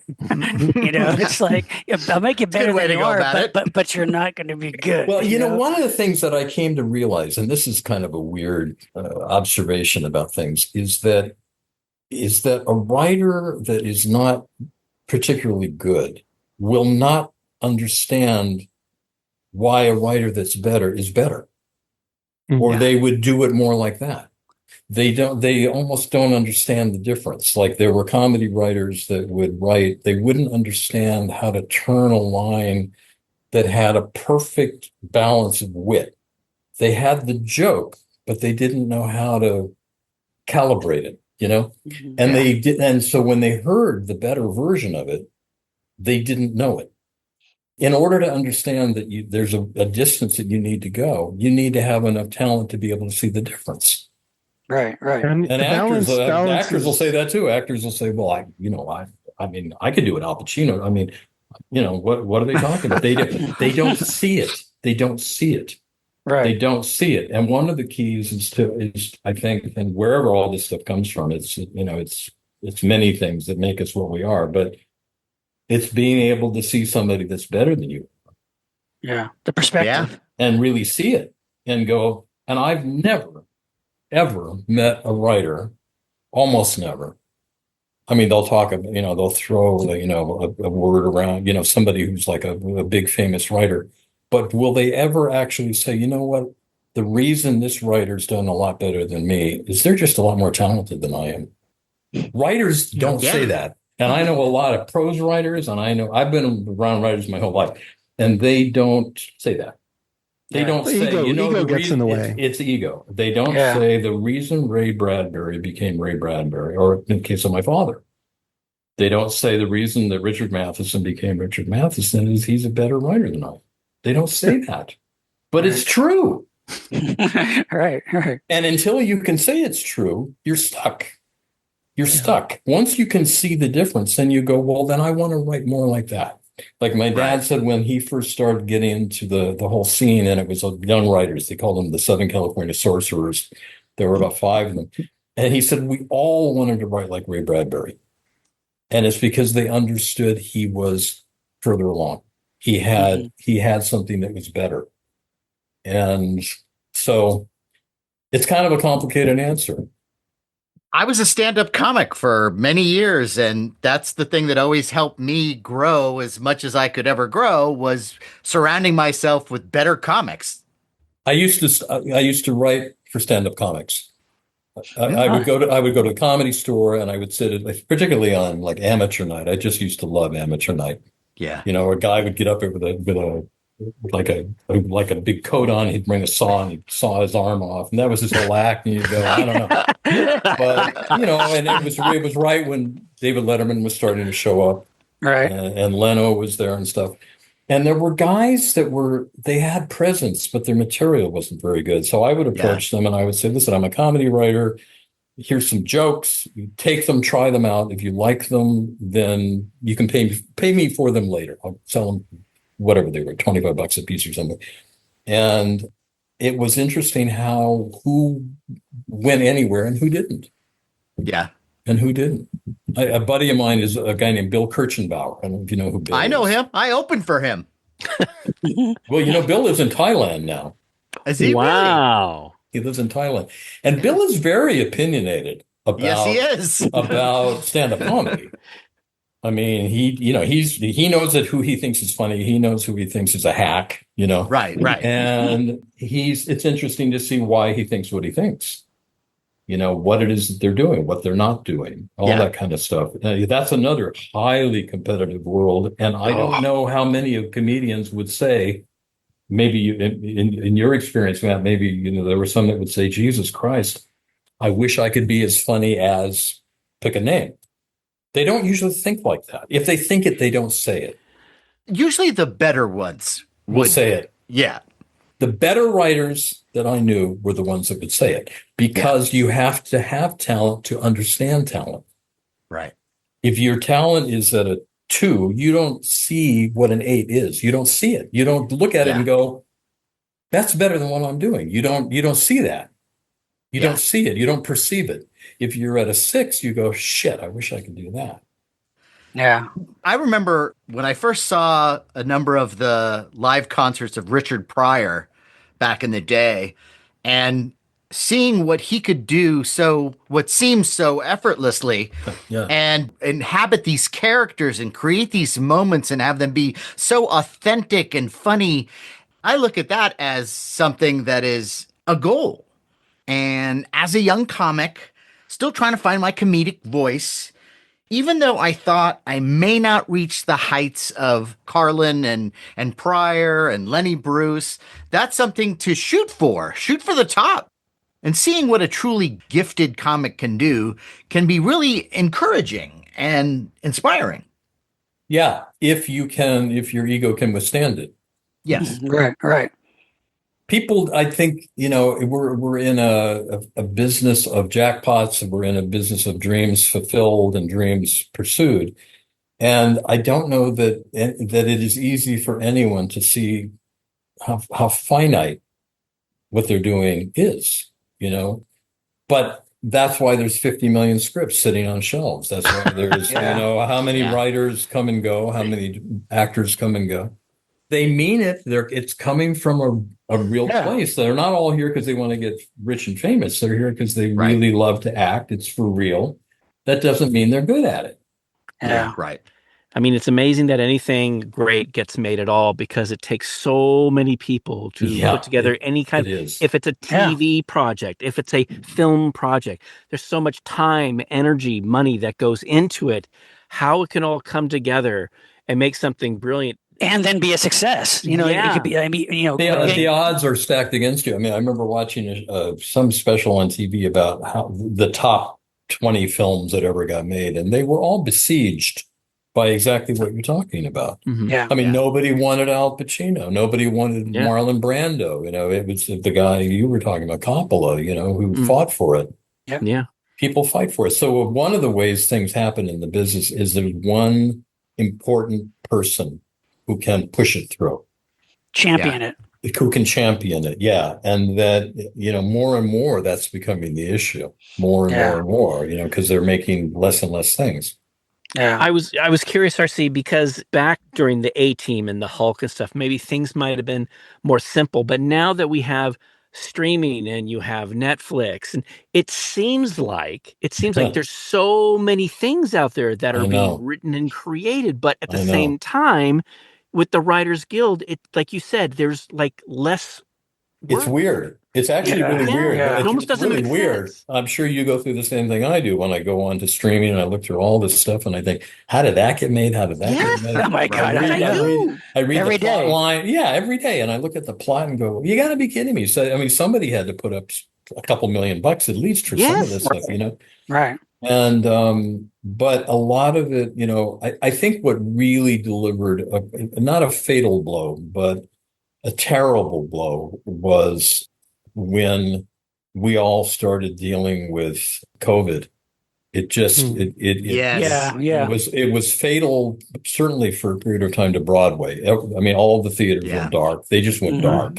And, you know, the sports teams, I mean, most of the revenue that comes into the big agencies, starting with WME, it comes from sport teams and it comes from concerts, and all that stuff was shut down. It was all marooned, you know? And so they're all playing. I think one of the things that's happening now is they're in a state of triage. They are trying to not lose money. It's not so much about making money. It's always about making money. Yeah. But moreover, it's about making sure they don't lose more money, because they lost a lot of money. And if you go to like CAA, you know, 30% of the agents are gone. They're gone. Yeah. It's like you don't need them. I mean, it's not, you know, and so it goes. And so a lot of them start management companies. You know, they're struggling, but so much was affected in terms of even in the retail sector, in commercial real estate because of COVID. COVID made a huge dent in the travel business, the cruise industry. That's why you see all these deals on cruises. They lost so much money. Yep. The airlines lost money, you know, so, and so the film business and the TV business, and you're right, the delivery system is so simplified with streaming that you think, well, they should just be, well, I mean, Netflix, that we're doing like 80 movies a year. Now they're doing like 30 movies a year. And it's financial. It's not that people aren't waiting to see new films. It's that they're trying to catch up financially. Yeah. You know, getting back to the creative process, in another interview, I remember you saying that one thing that would help writers write would be to play a musical instrument. You talk about the drums. And I find that fascinating. And I was wondering if you could expand on that. Well, where I really noticed it, and I wonder if you had the same experience as a stand-up comic, in the world of comedy writing and in the world of legitimate high-level comedians and talk show hosts, a tremendous amount of them are drummers. That's true. It's almost shocking how many of them are drummers. Fred Armisen, Johnny Carson. Was it Johnny Carson? Johnny Carson played drums. Bill Cosby, Chevy Chase. I mean, there's a long Bob Crane. Bob Crane, and a photographer too, as I recall. Quite a good one, apparently. Didn't Bob get beaten to death with a camera with one of his cameras? Some kind was of ugly. end. Yeah. That's a condo you don't want to buy. That's another one. Where they go, by the way, Bob Crane was beaten to death in here. I'll take it. But back to drummers and drumming. Yeah, but I think that so much of, I mean, and I'm a very, when it comes to my prose, I love style. I'm a very style-oriented writer with prose. And when it comes to dialogue, it's, you know, I like it to be quirky and rhythmic and kind of peculiar. And, you know, like I said, I try to have characters almost never say what they really mean. You know, I don't mean you just flat out reverse it, but there's a way that you know, if you look at what Aaron Sorkin does, the reason that there's so much conflict is they're just constantly, he knows how to create conflict in 3 lines of dialogue. Yeah. You know, so you say to me, well, I just got back from Honolulu. I hate fucking Honolulu. Why would you go to fucking Honolulu? Boom, you're off and running. And so I think what an instrument does is it gets you very in sync with the cadences and the rhythms. And I think it's just it's an important thing to know how to do that. Drums to me are ideal. And there's a lot of people in comedy that play drums. A lot. I mean, it's like amazing to me. I'll read a piece about this person, that person, and I got drummer. It makes sense. It makes sense. Yeah. Right? Like a rhythm. Yeah, yeah. Bada boom. Well, I know a lot of comics who are musicians, so Me too. yeah. Me too. And comics and rock and rollers love to hang out together. I mean, That's true. That's what I'm told. it's true. It's true. It's true. From my comedy friend here. Yeah. Well, there's an irreverence. There's an irreverence. Yes. But there is a rebellious with good comedy writing. It's musical. There's a music to it. Yeah. Yeah. You have it's like doing a fill on a song. You've only got X amount of time to do it. Right. So right. you better get it. It's got to fit it's got to fit, There's a structure. Yeah. And an amount of time. It's like a haiku. Yeah. And so when you're talking about comedy and you're talking about writing good jokes, it's like, it's a haiku. And if you put in an extra word, you'll kill the joke. And if you leave out a particular word, you'll kill the joke. Right. Or you'll flatten the joke. You may not kill it, but you'll flatten it. And that can be the fun part of comedy is over. Flattening it? You'll work at a comedy club for a week and then you're experimenting with a joke. And, by the end of the week, you find the perfect wording and it's very rewarding. Yep. Language is a huge part of it, and rhythm. And that's why drums are great. And so when people say, well, I don't know, drums is too complicated, I always say, well, get some congas, because no matter what you do on congas, it'll sound fine. It'll sound fine. As long as you just basically have a rhythm, it'll sound fine. If you're talking about a whole drum set, it's a lot to take on. It's too daunting. And it's the same thing like with the piano. It's really daunting. I mean, it's easy to say, oh, take up an instrument. Well, it depends on what you're taking up. Don't take up the violin. I mean, that'll destroy your life, So, but congas are a good start because you can, when you're tapping on the steering wheel, when you're driving, when you're, that's right. It's exactly the same thing, but it kind of unites the rhythmic detritus that's floating around inside of you. It puts it into some kind of an order, and in so doing, it kind of is the right mindset to be in for writing too. Well, I would say, RC, too, in your prose, like your short stories, for instance, in Dystopia, you have a lot of versatility in the style of your prose, because from short story to short story, no one sounds the same. Yeah. No one has the same vibe. The characters don't sound the same as in another short story. You have a lot of range as far as how you just play with dialogue and descriptive narrative. I'm glad to hear that. I have a friend who will go unnamed who's a really, really wonderful writer and has an incredible ear for very quirky dialogue, but all of his characters sound the same. Right. He's just really good at it. But they all sound the same, And so if you try to get him to do something that's kind of melancholic or, God forbid, sincere, it's like it clashes. It clashes, Right. So thank you for saying that, because I think with all the different influences that I pay attention to, because I paid attention to my father, to Cannell, drummer. I really paid attention. I used to buy scripts and study them, and I paid attention to all of it. And so I think I'm pretty eclectic. Yes. I certainly sought to be, Right. And I don't even know if I have a style. I don't even know what the style is. People call me the master of compression. And I think, is that like a fucking dwarf joke? Are you mocking my height? Are you slighting my manhood?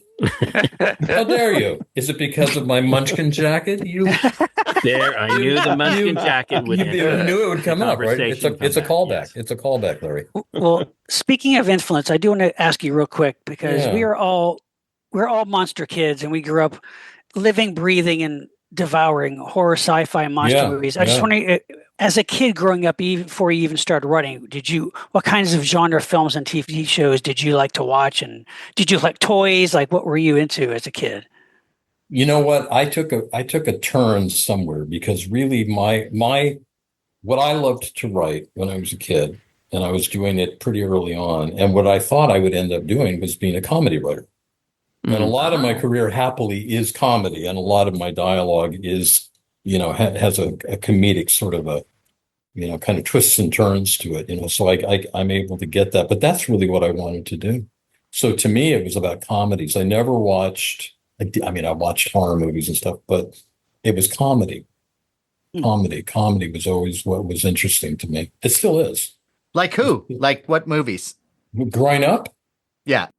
I didn't like the Marx Brothers. No, I liked the Marx Brothers. I didn't like the Three Stooges. The Stooges, right. The Stooges it was too broad. Slapstick. It was too broad. Yeah, It wasn't dialogue oriented. I liked Groucho was very dialogue oriented. Yes. Abbott and Costello were kind of dialogue oriented. Yeah. My father and I used to go to the silent movie theater Oh yeah. on Fairfax. Do you remember that place? Of Yes. course. We Oh, loved Do you it. really? Oh my God. I was yes. married there. Yeah. I was married there. Are you serious? Yeah. Yes. Did you speak Yeah. your vows, or did you have to do it? They did. Silently? Did you do it silently? It was a whole Battleground, baby. Battleground. The less said, the better. It's a battle. It was a whole production, and it was amazing. It was Wow. absolutely amazing. Wow. Well, Yeah, we used did to a go kind of a William Castle sort of themed wedding Did you really? ceremony. Yeah. Oh man, how The cool Tingler. was that? Yeah. Thing. Yeah. The Tingler Well, was part of it. We used Dana to go Gould and did a watch. Vincent We would Price watch, thing. Buster Keaton, Oh, who my great. dad got to know. He was in one of my dad's Twilight films. Oh, that's right. Yeah. Where he yeah. travels through Oh my time. Gosh, yeah. So he Yeah. got to know Buster Keaton Wow. and Laurel and Hardy.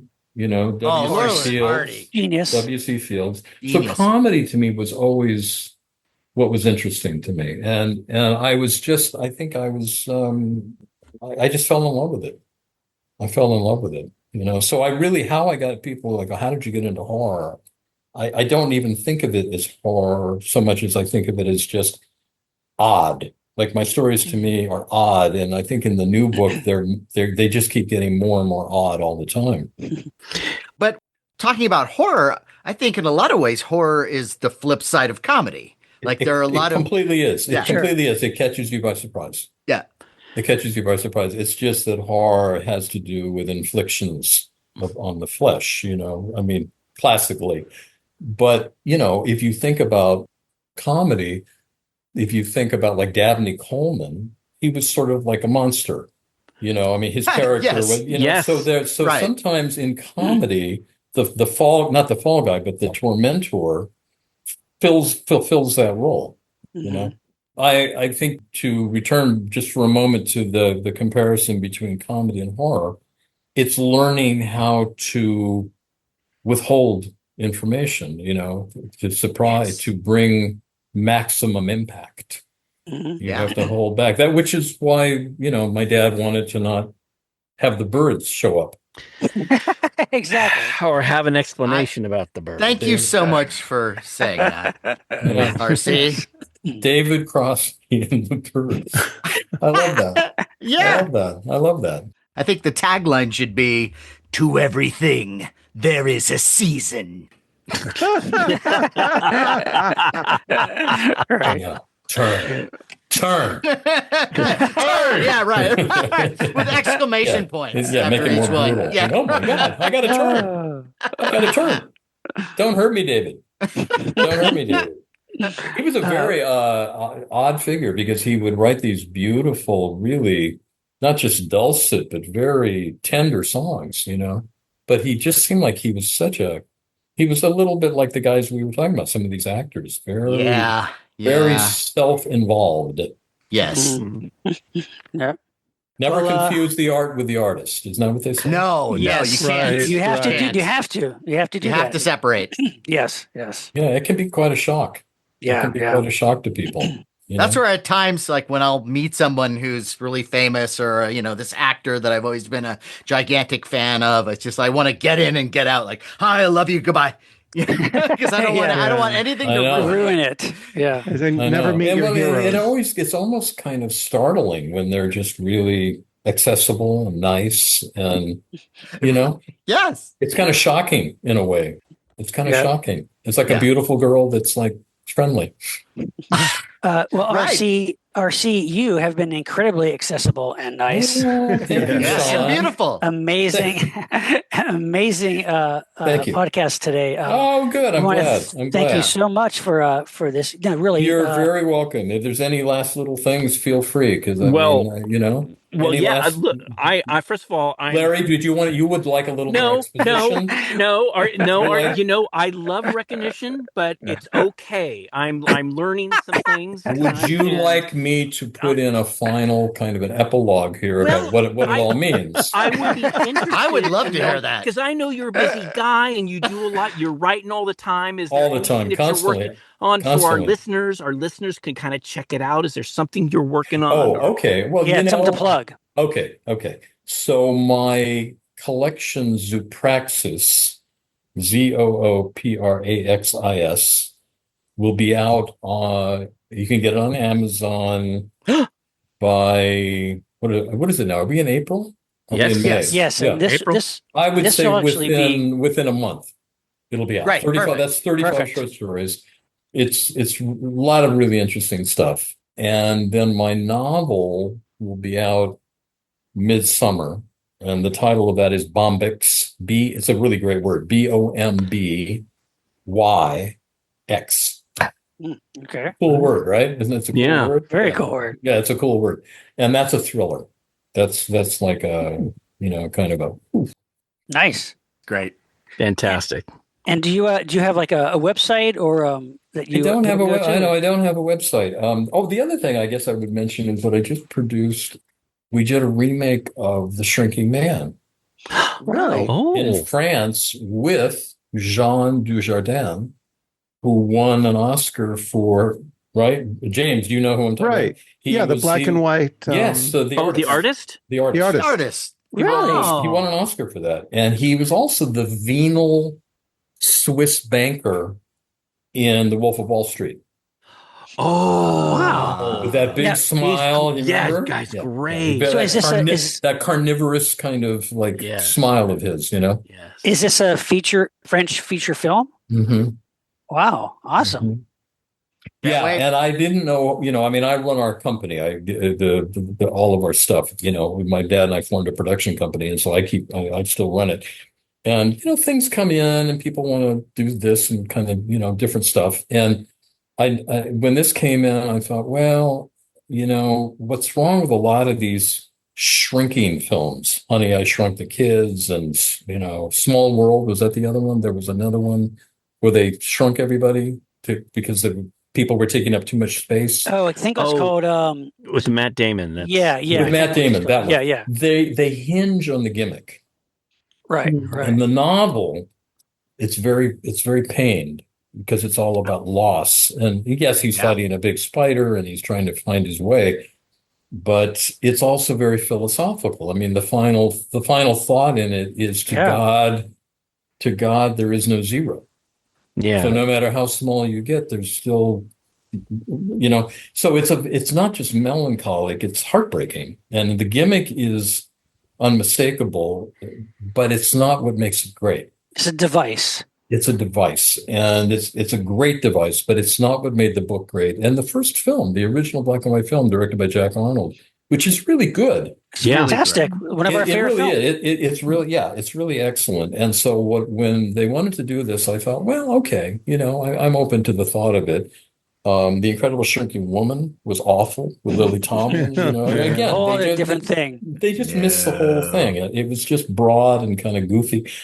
And so I needed to get the script translated because it's going to be in French and it'll be dubbed or whatever, And I really liked what they did. That there was a lot of heartache. And if you think about French cinema, they never had the budgets to do complicated stuff. So it was always two lovers in a diner somewhere, tormented by their dead-end marriages. It was always, they didn't have a lot of production budget for their films. And so they learned about character. Like I was saying about my mother understood drama. The French understand drama. So the script is really very nuanced, and I think he will be really great. For all of that big smile of his, he always looks he always looks conflicted to me, which is what he was in The Artist. And he's one of those guys that smiles a lot and looks sad. Right. Seems sad. In this new version, is there the scene in the novel where he's dealing with his sexual cravings? Well, yeah, you have to touch on that. You have to, because it is so much of it is about loss. Right. It's about loss and it's such a really ultimately in many ways male story because of that loss of sexuality. I mean, men are so obsessed on so many levels, literally and metaphorically, with dimension, size, how much space we take up. Tell me about it. How big we are. Right. How big we are, how important we are, that's what these actors that I was alluding to, more than alluding, that was their whole kind of pathology. They wanted to take up more space than they really were entitled to take up. And that's the heart of the book. That's the heart of the story. And I remember when I was a little kid, we lived in this off-season house on the beach back in New York. And my father would just go downstairs to this really cold cellar because it was the only room where he could write. And he'd sat there in a rocking chair with a shawl, and he would just imagine. I know it's like Dickens or something, and he would imagine what his little man was doing. Yeah. Wow, it's amazing. It's fascinating. Yeah. Well, the best of it, the reason Stephen King, the reason he has had such a remarkable career is he understands the suffering that people feel. It's not about the suffering of the flesh. It's the suffering of the spirit. It's the suffering of the heart. And anybody who doesn't understand that does not write, at least certainly in prose, doesn't write horror that has any real longevity to it. Yeah. True.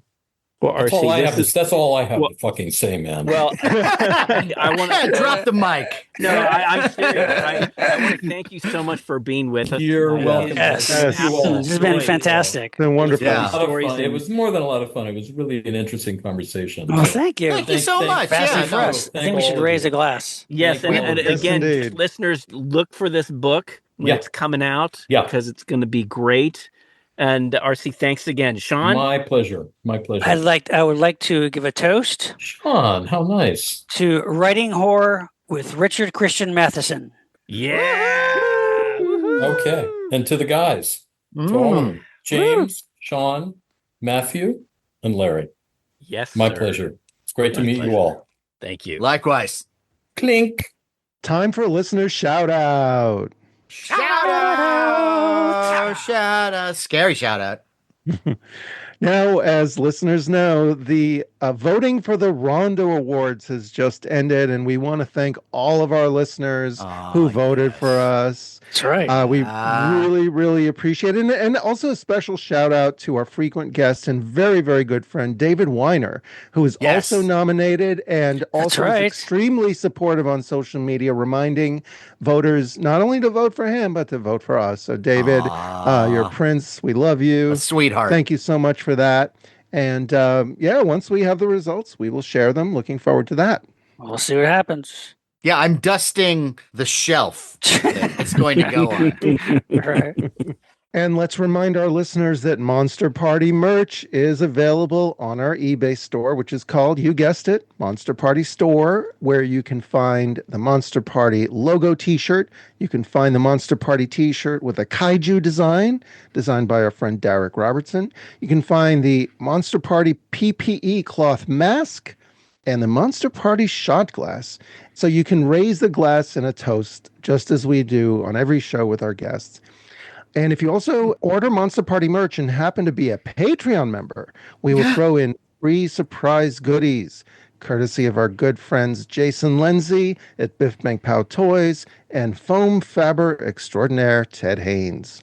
Two men who, like the birds, are inexplicable. Now, guys, we just spent 2 hours in a fantastic conversation with the wonderful Richard Christian Matheson, and frankly, my mind is blown. I don't know how you expect me to remember all this Patreon stuff. Could you please refresh my memory? What is Patreon all about? All right. Well, much like a great horror story can scare you so much you empty your bladder, Patreon provides you with Monster Party bonus content that will please you so much it'll empty your boredom bladder. Ah. Which, quick bit of trivia, was the original name for the band Coldplay. Now, when it comes to bonus content, we're talking exclusive audio episodes and our special shows like Monster Party Masterpieces, our Toy Time shows, and Monster Party on the Road. There's also our behind-the-scenes convention footage, our famous Japan trip video diary, and vintage horror and sci-fi fiction edited by our resident Lie-Scarian, John Bordeaux, and more. Wow. Well, okay, I'm sold. How much does this cost? Well, for the price you would pay James Gonis to frighten you to your bones with a live reading of his review of Blade Runner 2049, you could become a Monster Party patron. And that price is $5. $5 a month. What? Wow, you can't even get a used Jack Klugman anger management book for that price. No, that's true. out of print. Yeah. Oh. Wow. Okay, well, how does one join this Patreon? Well, all you have to do is you go to patreon.com, you go to Monster Party, you click join, you follow the instructions, and next thing you know, you'll be as happy as two old ladies with a cattle prod and their imagination. And speaking of cattle prods, we are on social media. We are on Facebook at Monster Party TV, YouTube at Monster Party TV, Twitter, now X at Monster Party HQ, and Instagram also Monster Party HQ. And hey, wherever you're listening to us, please take a moment, send us your thoughts, write a review. We want to hear what you think, and we will read it on the air. And we won't just read your review, we'll read it one word at a time. On that note, I am Matt Weinhold. I'm Shawn Sheridan. I'm Larry Strothe. And I'm James Gonis. Keep America strong. And read or watch anything written by Richard Christian Matheson. And whatever you do, don't buy a used mattress.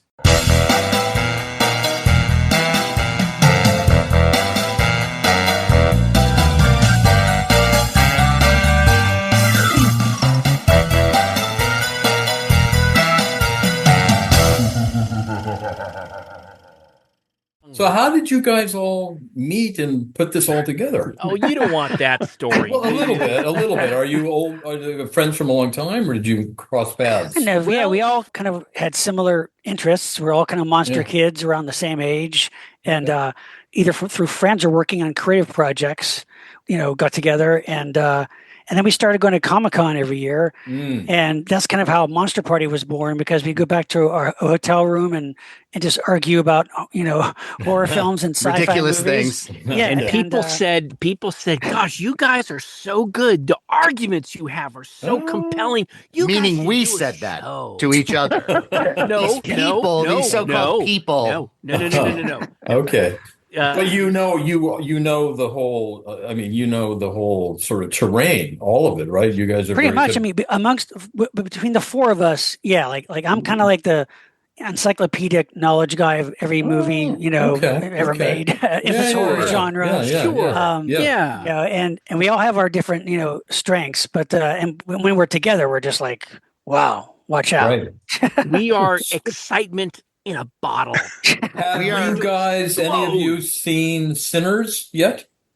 No, it's on my list. I'm It's very it's- interested. I'm very encouraged. It looks interesting, doesn't it? Yeah, and I'm glad to see that it's doing well. It's an me original too. film. It's not Me based too. on a video But- game. It's like, But Right. I did see the Minecraft movie.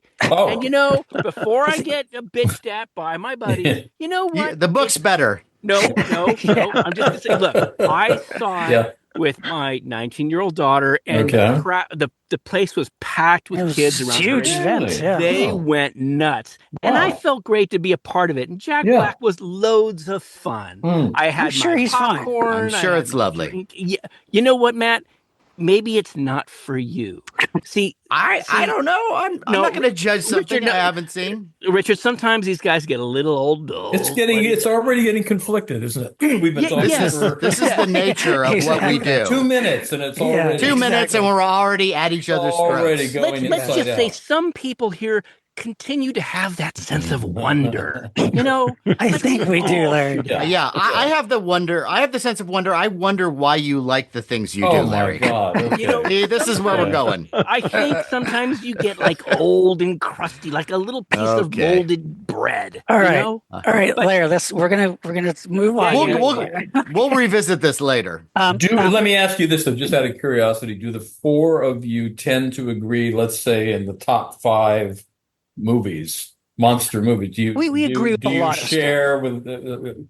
Yeah, I mean, Most classics, I would say. Yeah. Sometimes it's surprising when we don't, and one Yes. of us might not like Poltergeist, Right, and right, you know, right. we'll have like debates about who would that, be yeah. dumb enough to not like Poltergeist? You know, what I mean, or come who on. would be dumb enough not to like An American Werewolf in London? that's No, right.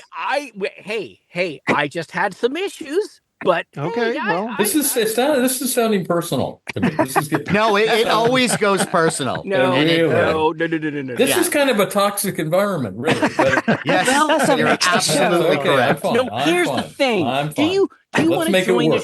do you want to join a show, RC, where everybody agrees with everything, or don't you want something that there's a little bit of friction? A little bit of there's friction. an edge. That's what you want, an edge. Yeah, it's very alive. There's a lot. It's very alive. Very alive. Yes. It is. Yes. But we are- one thing you can say is So we're it is thrilled to alive. have. It is but we're- alive. but we're We actually thrilled are to have alive. you- We're thrilled to have you with us. Thank you Yes, very much. we are. Yes, Thank you RC, so I'm much so, for well, being thanks. with It's us. so nice to glad. be I here. had to tell you, RC, I'm glad I attended that Dark Galaxies book signing, because that's where I met you, and you had got my card, and Yeah. it was great. So I went thank to you so the much. farewell event, and it was very. It's so sad. I'm yeah. so bummed. It was I'm, sad. I'm It was so sad. bummed. It's a fixture. I know. Yeah, Yeah. I know. Institution.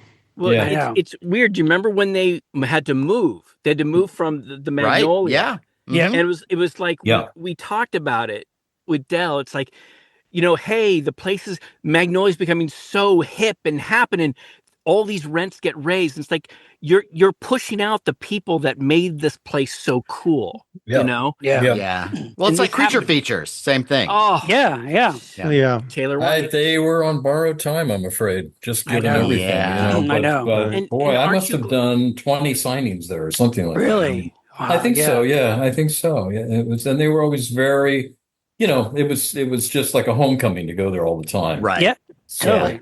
Totally. And Dell is just he's just such a wonderful Lovely guy. guy. Yeah. I'm glad that at least I had the experience to Yeah. witness creature features and dark delicacies. I mean, I took my daughter there, Oh, and we picked up books and all kinds of fun things. And it's it's an end of an era in a way. I mean, there's Yeah. still a few places we still have Halloween Town. There's the I heard you guys saw the Minecraft movie.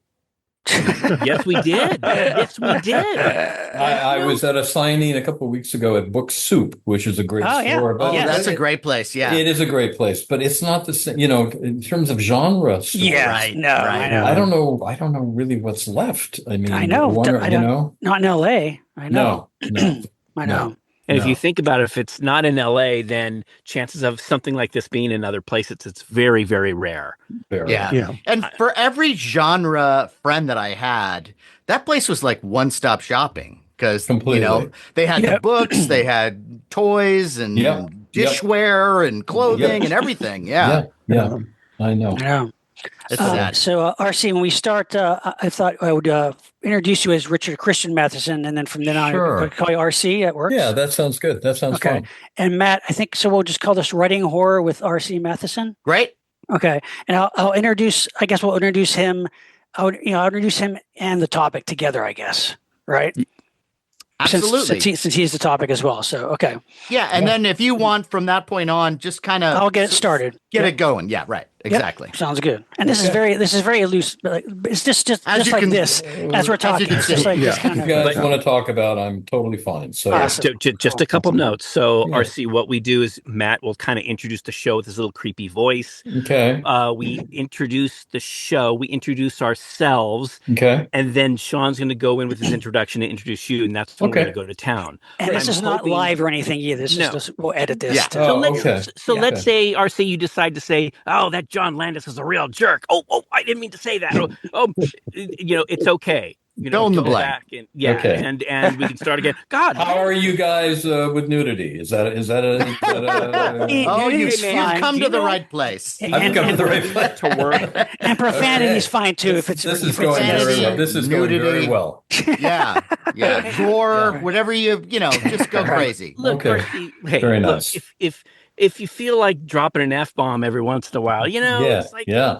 It's we're okay. trying to expand. have Okay, the all kids right. listen. so- Don't limit him. Okay. I know okay. he's a Why are writer. you censoring I'm- things already? I'm We'll trying get a to little give them dirty some for the kids. guidance. A little dirty Yes. for the kids. Well, this Yeah. is the thing: Yeah. is that when we Yeah. started this, Larry was like, "Well, we are aiming this at the 4 to 18 range." And I Okay. was like, No. "No, Larry, this is Is for that your adults." demographic? That's your No. demographic for This your is what he wanted. We'll Yeah. take anything. We'll take Like anything. first episode, Teletubbies, and then Wait. And I know what RC's thinking. He goes, "Well, how long have you guys been doing this?"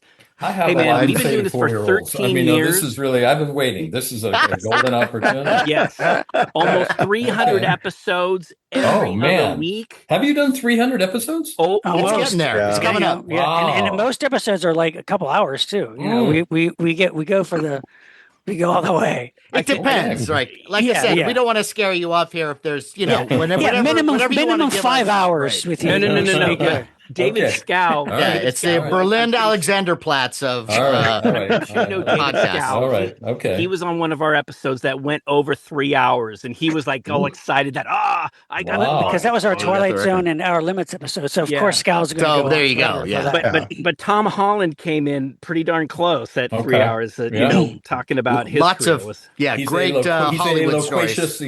loquacious man. A loquacious Yes. Indeed. Yeah. Yes. With a ton of stories. My God. Yeah. All right. All right. Well, let's get this thing get going. Let's do started. it. So Matt, I'm gonna actually call it, as we introduce them, call it Writing Horror with Richard Christian Matheson. I And love then it. when we do the title on we can call it RC Matheson. That's Yeah, fine. that's Okay. totally good. Totally good. Okay, great. All right, let's do it. Oh, All right. one last And thing. if you need One a last break, thing. yeah. Yeah. Yes. If we get to a point where we go, guys, I got to run to the restroom. We'll stop and do our thing, and then we'll come back and get back into it. Okay. You can take All right. breaks. Yeah. Okay. We don't expect you to have like a jar or anything nearby. So it's not that kind of show. This is like going to a resort. This is really nice. Okay. Okay. All right. Good. All right, here we Let's do go. it. All right. I have to share a little story with you because I met your father at the Museum of Television and Radio. And he was doing a panel, and it was about writers, genre writers. And it's all done, and I brought with me my 2-sheet poster of House of Usher and a lobby card of The Incredible Shrinking Man. Oh, man. And I wanted him to sign it. And he was very nice, very accommodating, signs both of them. We're having a nice little chat. And then all of a sudden, some couple comes up. And the woman says to him, I just wanted to tell you that I just loved the movie What Dreams May Come.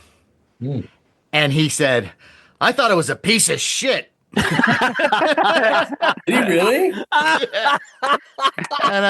Wow. And I laughed so Double hard, burst. and Double and they burst. they Double kind of burst. smiled and went away, but Yeah, he really, no, he was not. but he Wow. was. I mean, That's pretty He- brutal. but I mean, we were having a nice conversation. He was so nice to me, Yeah. and so yeah. I didn't think he was in a bad mood. I just think maybe that left a scar, maybe. Well, we really hated loose cannons because it got so eviscerated. And when I came to realize over the years, I would meet people and it would come up and they would say, oh, I love loose cannons. And I used to say to them, no, you don't. And let me explain Ooh. why you don't and why you could not. Okay, I would do that. I'm being kind of funny and stuff. Yeah. And I realized I was being kind of a dick, that it really, you have to let people experience it in whatever way they do, whatever you think of it, whatever you think of it. Yeah. And so it is oddly to me a rather beloved film, Loose Cannon. And it's not a Maybe- good film, but Maybe people love it because of that one scene that stayed in about the. it's a really Yeah. good film. Yeah. That's a really Yes. good film. And it has its moments, and it has two gifted actors, and it's Yeah. is it a perfect movie? No, not by a long I shot. think but Gene Hackman's a big part of it. yeah, He was so charming, and he was so beleaguered by this Yeah. strange guy that he was stuck with, yeah. He can't Yeah. not be good. Robin Williams might have been a better choice for that. We wanted Robin Williams. Oh, Robin really? Williams Ah. would have been better. Jim Carrey would have been better. Dana Carvey would have been Dana better. Carvey, Yeah. yeah. Right. One of my right. favorites. Yeah. Yeah. Oh God, me too. And who does Jiminy Glick? That's Martin the one. Short. Martin Short. Oh, that would have been a good Martin show. Short. Great Martin too. Short Good would have one. been good too. Yes. Ever watch yes. Jiminy Glick? Yeah. Oh yeah. Oh, It's hysterical. greatest. It's hilarious. Fucking kills me. Yeah. Kills me. Well, hey, the film got made. Okay, look, That was not a good film. Well, that's You're yeah. talking about the Jiminy Glick film? I'm just saying. Hey, look, if the film got No, made, his film. Loose cannons. You're talking Well, about. Loose Yeah, Cannon. yeah, Loose right, Cannon. right. Yeah, I Yes, mean, that's- yeah. Well, You know what? If half of what you do, you feel pretty good about, that's probably sort of normal. Yeah. you know? Right. Yeah. I mean, I would think like when you sat down and you were talking with Coppola, yeah. Oh, I'll bet you there were films and experiences he had that he was very unhappy about. Right. Yes, he didn't discuss that at the time, but Yeah. I mean, sometimes they'll come right out and say it. I hated Mhm. this. The studio wrecked that. Right. My star was a pain in the, like they'll talk about stuff like that. Right. Right. You almost never, you don't hear like somebody going, I loved it all. It all turned out great. right. No, Depending on how you look at it, if you're at 50-50, some people would say you're ahead of the curve. Yeah. Well, I think. Yeah. well, Oh, yes. Yeah. Yeah. They're bad at math though, aren't they? Because it should be 49-51, shouldn't it? That's true. That's true. Unless the Maybe math they're- is different. It's, Just cynical realists. that's right. Looking Well, for Arthur, What are you gonna do thanks now again. today in Japan? What are you going to do Oh. today? yeah. Yeah. Visit. What are you gonna eat? What are you going to eat? shrimp burgers. Shrimp burger. Do you just wander around, or do you have like stuff? Oh no, He's I very have lists. regimented I in have his lists. schedule. Yeah. He, in a raincoat, he wanders around. No, there's so much to do that you got to budget the time. You have to plan Yeah. stuff. You Okay, got to get. okay. There's an app with tells you which trains to take. Oh, wow. He's like a there's- savant with this stuff. Yeah. No, Yes, really? very Okay. good. That's good. Yeah. That's I good. got 4 days left, so it's really important that I budget. Certain things I haven't gotten to do yet, so I need to do those. I did go to a baseball game last night at Tokyo Dome, which was on my bucket list. I'm not a big sports fan, but I had heard that the crowds get crazy, and Yeah. they got Is it great? crazy. They get crazy. It was Wow. great. Really? It was way more about the crowds than it was the game. Is this your first time in Japan? Oh no. Oh, no. This is my eighth or ninth time Oh, right my now. God, you really Yeah, See, but when we it's been went- 10 years since I've had the Yes. opportunity. Yeah, because When we last went 10 as a years ago, group- we all went together. When we went all as a of you group, went together to Japan? Yes, yes. as a- The four of you? and we filmed Yeah. everything. Dream trip. We all stayed at the same hotel. If We you all. go- That's a Hey, movie. If you Yeah. go, look, That's if you go a to movie. Hey, It is a you can, movie. you Hey, can see us go- on YouTube because James filmed all of it and put it It's up. called yes, it's called Because Monster Japanese, Yes. the Japanese love movie monsters. yes, too, James right? filmed Oh, yeah. everything. Sure, he So that filmed was everything. that part of the reason you were drawn to it because of their whole Yes. thing with Oh yeah. No, we're, Well, we're that's post-atomic, all of that, right? I think for all of us, I can safely say that it started with this fascination with giant monster movies, but then the outer ripples. Then suddenly it's like, well, that's interesting. That's for Kurosawa. That's interesting. Yeah. And then before you know it, Culture and the whole it's culture fascinating. just- If you it- go to and it- YouTube and type in "Monster Party Goes to Japan," So it's like a kind of like you guys were just filming yourselves as you were. Yeah, yeah. travel. Yeah. It's like this pilgrimage, the like 40. podcast. Yeah, The podcast we married it to the actual. Is it a footage. documentary? So almost? kind of. Yeah, Yeah. How long Kind is it? about. How long is it? 45 minutes, about 40, right? No, about 40, it's an hour, Sean. about. I mean, it's under. See, just and under- how cool would it be that some monster that's been disenfranchised over there knows you guys are over there and wants to talk to you and approaches you? Right? And, Yeah. no, you could almost edit that in to the footage. Yeah. Yeah, that's true. Or, But yeah, it was or really- are we the monster? Like Godzilla's great grandson or something, you know, and nobody wants to employ them anymore, and you got to get them out. Yeah, You got to I smuggle like them it. out. You got to smuggle them out. All right, that's all I got to say about that. Well, if you come to Copyright trademark. if you end up going to Monsterpalooza, come see us. We're I will. Yes. free. And You this- will be this, my first stop. And RC, this episode, we're going to post this episode be like late night next Tuesday. Cool. So, but Yeah. we're going to post. We're going to on our. Then it's all audio. It's all audio, right? Yeah. Yeah. But we're going to Also- put it on our social media and the whole thing. Also, is it all right if we use some of our pre-show banter and post-show banter Whatever you as like. a little extra Cool, that we cool, put at the Whatever, end? whatever. 'Cause it's works all for you gold. guys. We all- Whatever all works for you gold. guys. The kids love it. Well, the 4-year-olds, I really am. The 4-year, I'm no. trying to get. I'm You have really made- trying to I boost don't my know. 4-year-old demographic. You've made so many toddlers very happy. Well, that's good. That's good. You know, you got to have a dream. You got to have a Yeah, dream. no, and then live it. Yeah. And you got to live your dream. You got to live your RC, dream. thanks again, man. It was a All right, pleasure. buddy. Well, guys. thank you so Thank much. you so and much. hey, and anytime you ever want to come back, we'd love to Yes. have you. Yes. We could do part 2 sometime, huh? Absolutely. I love that. Absolutely. Wonderful. All Wonderful. right, my Yeah. friends. Very, what a Cheers. pleasure. Thank care, you. Thank you, Thank you RC. so much. Bye, guys. Bye bye. Bye. Bye. My brother, for the longest time, he was an aircraft mechanic. And there was this woman who also he was at American Airlines. And there was this woman who he thought was kind of cute, worked at American Airlines, and he asked her out. And so they go out, he picks her up. They're talking in the car, and she lives like in San Mateo or something like that. And he's driving her into San Francisco. And she says, I know who you are. And he goes, what? He goes, yeah, I know all about you. Susan, who works in the mailroom, told me all about you. What? Yeah, you're a stripper. You're a male stripper.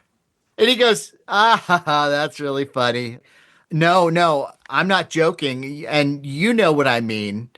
You're that male stripper that works at Manhandlers or whatever the fuck, And so he's trying to convince her, look, it's very flattering that you think that I'm a male stripper, Right. but I assure you, I am not the person who you think.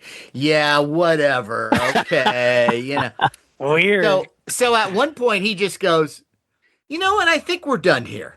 And he turns around, he drives her back Wow. home. Really? Because it got weird. Yeah. Yeah, sure. Like what? You don't believe? You think I'm a liar? That I'm of all things? But isn't that strange too? Because That's it's so kind weird. of flattering in a. yeah, sure. weird, twisted. I don't know. Yeah. I would have played it differently. Well, look, we all would have. I would have been like, Yeah. oh yeah, no, Yes. I do the graveyard shift. Played that No, for all it was worth. But Even if you just say, I don't like to talk about that, and then she Right. still thinks that. I'm the lead What? performance at the toolbox. I'm down Yeah. the street. Yeah, that's sausages. Yeah, I would. Oh, God. But yeah, you do that thing where you go, yeah, no, I'm sorry, that wasn't me. Oh, weird. Crazy. Ah, People are weird. People are nuts. There's also our behind the scenes convention footage, our famous Japan trip video diary that we were talking about, and Vidage and Vidage. and Vidage and the game from Harry Potter Vidage. Some viddies. Play some Vidage.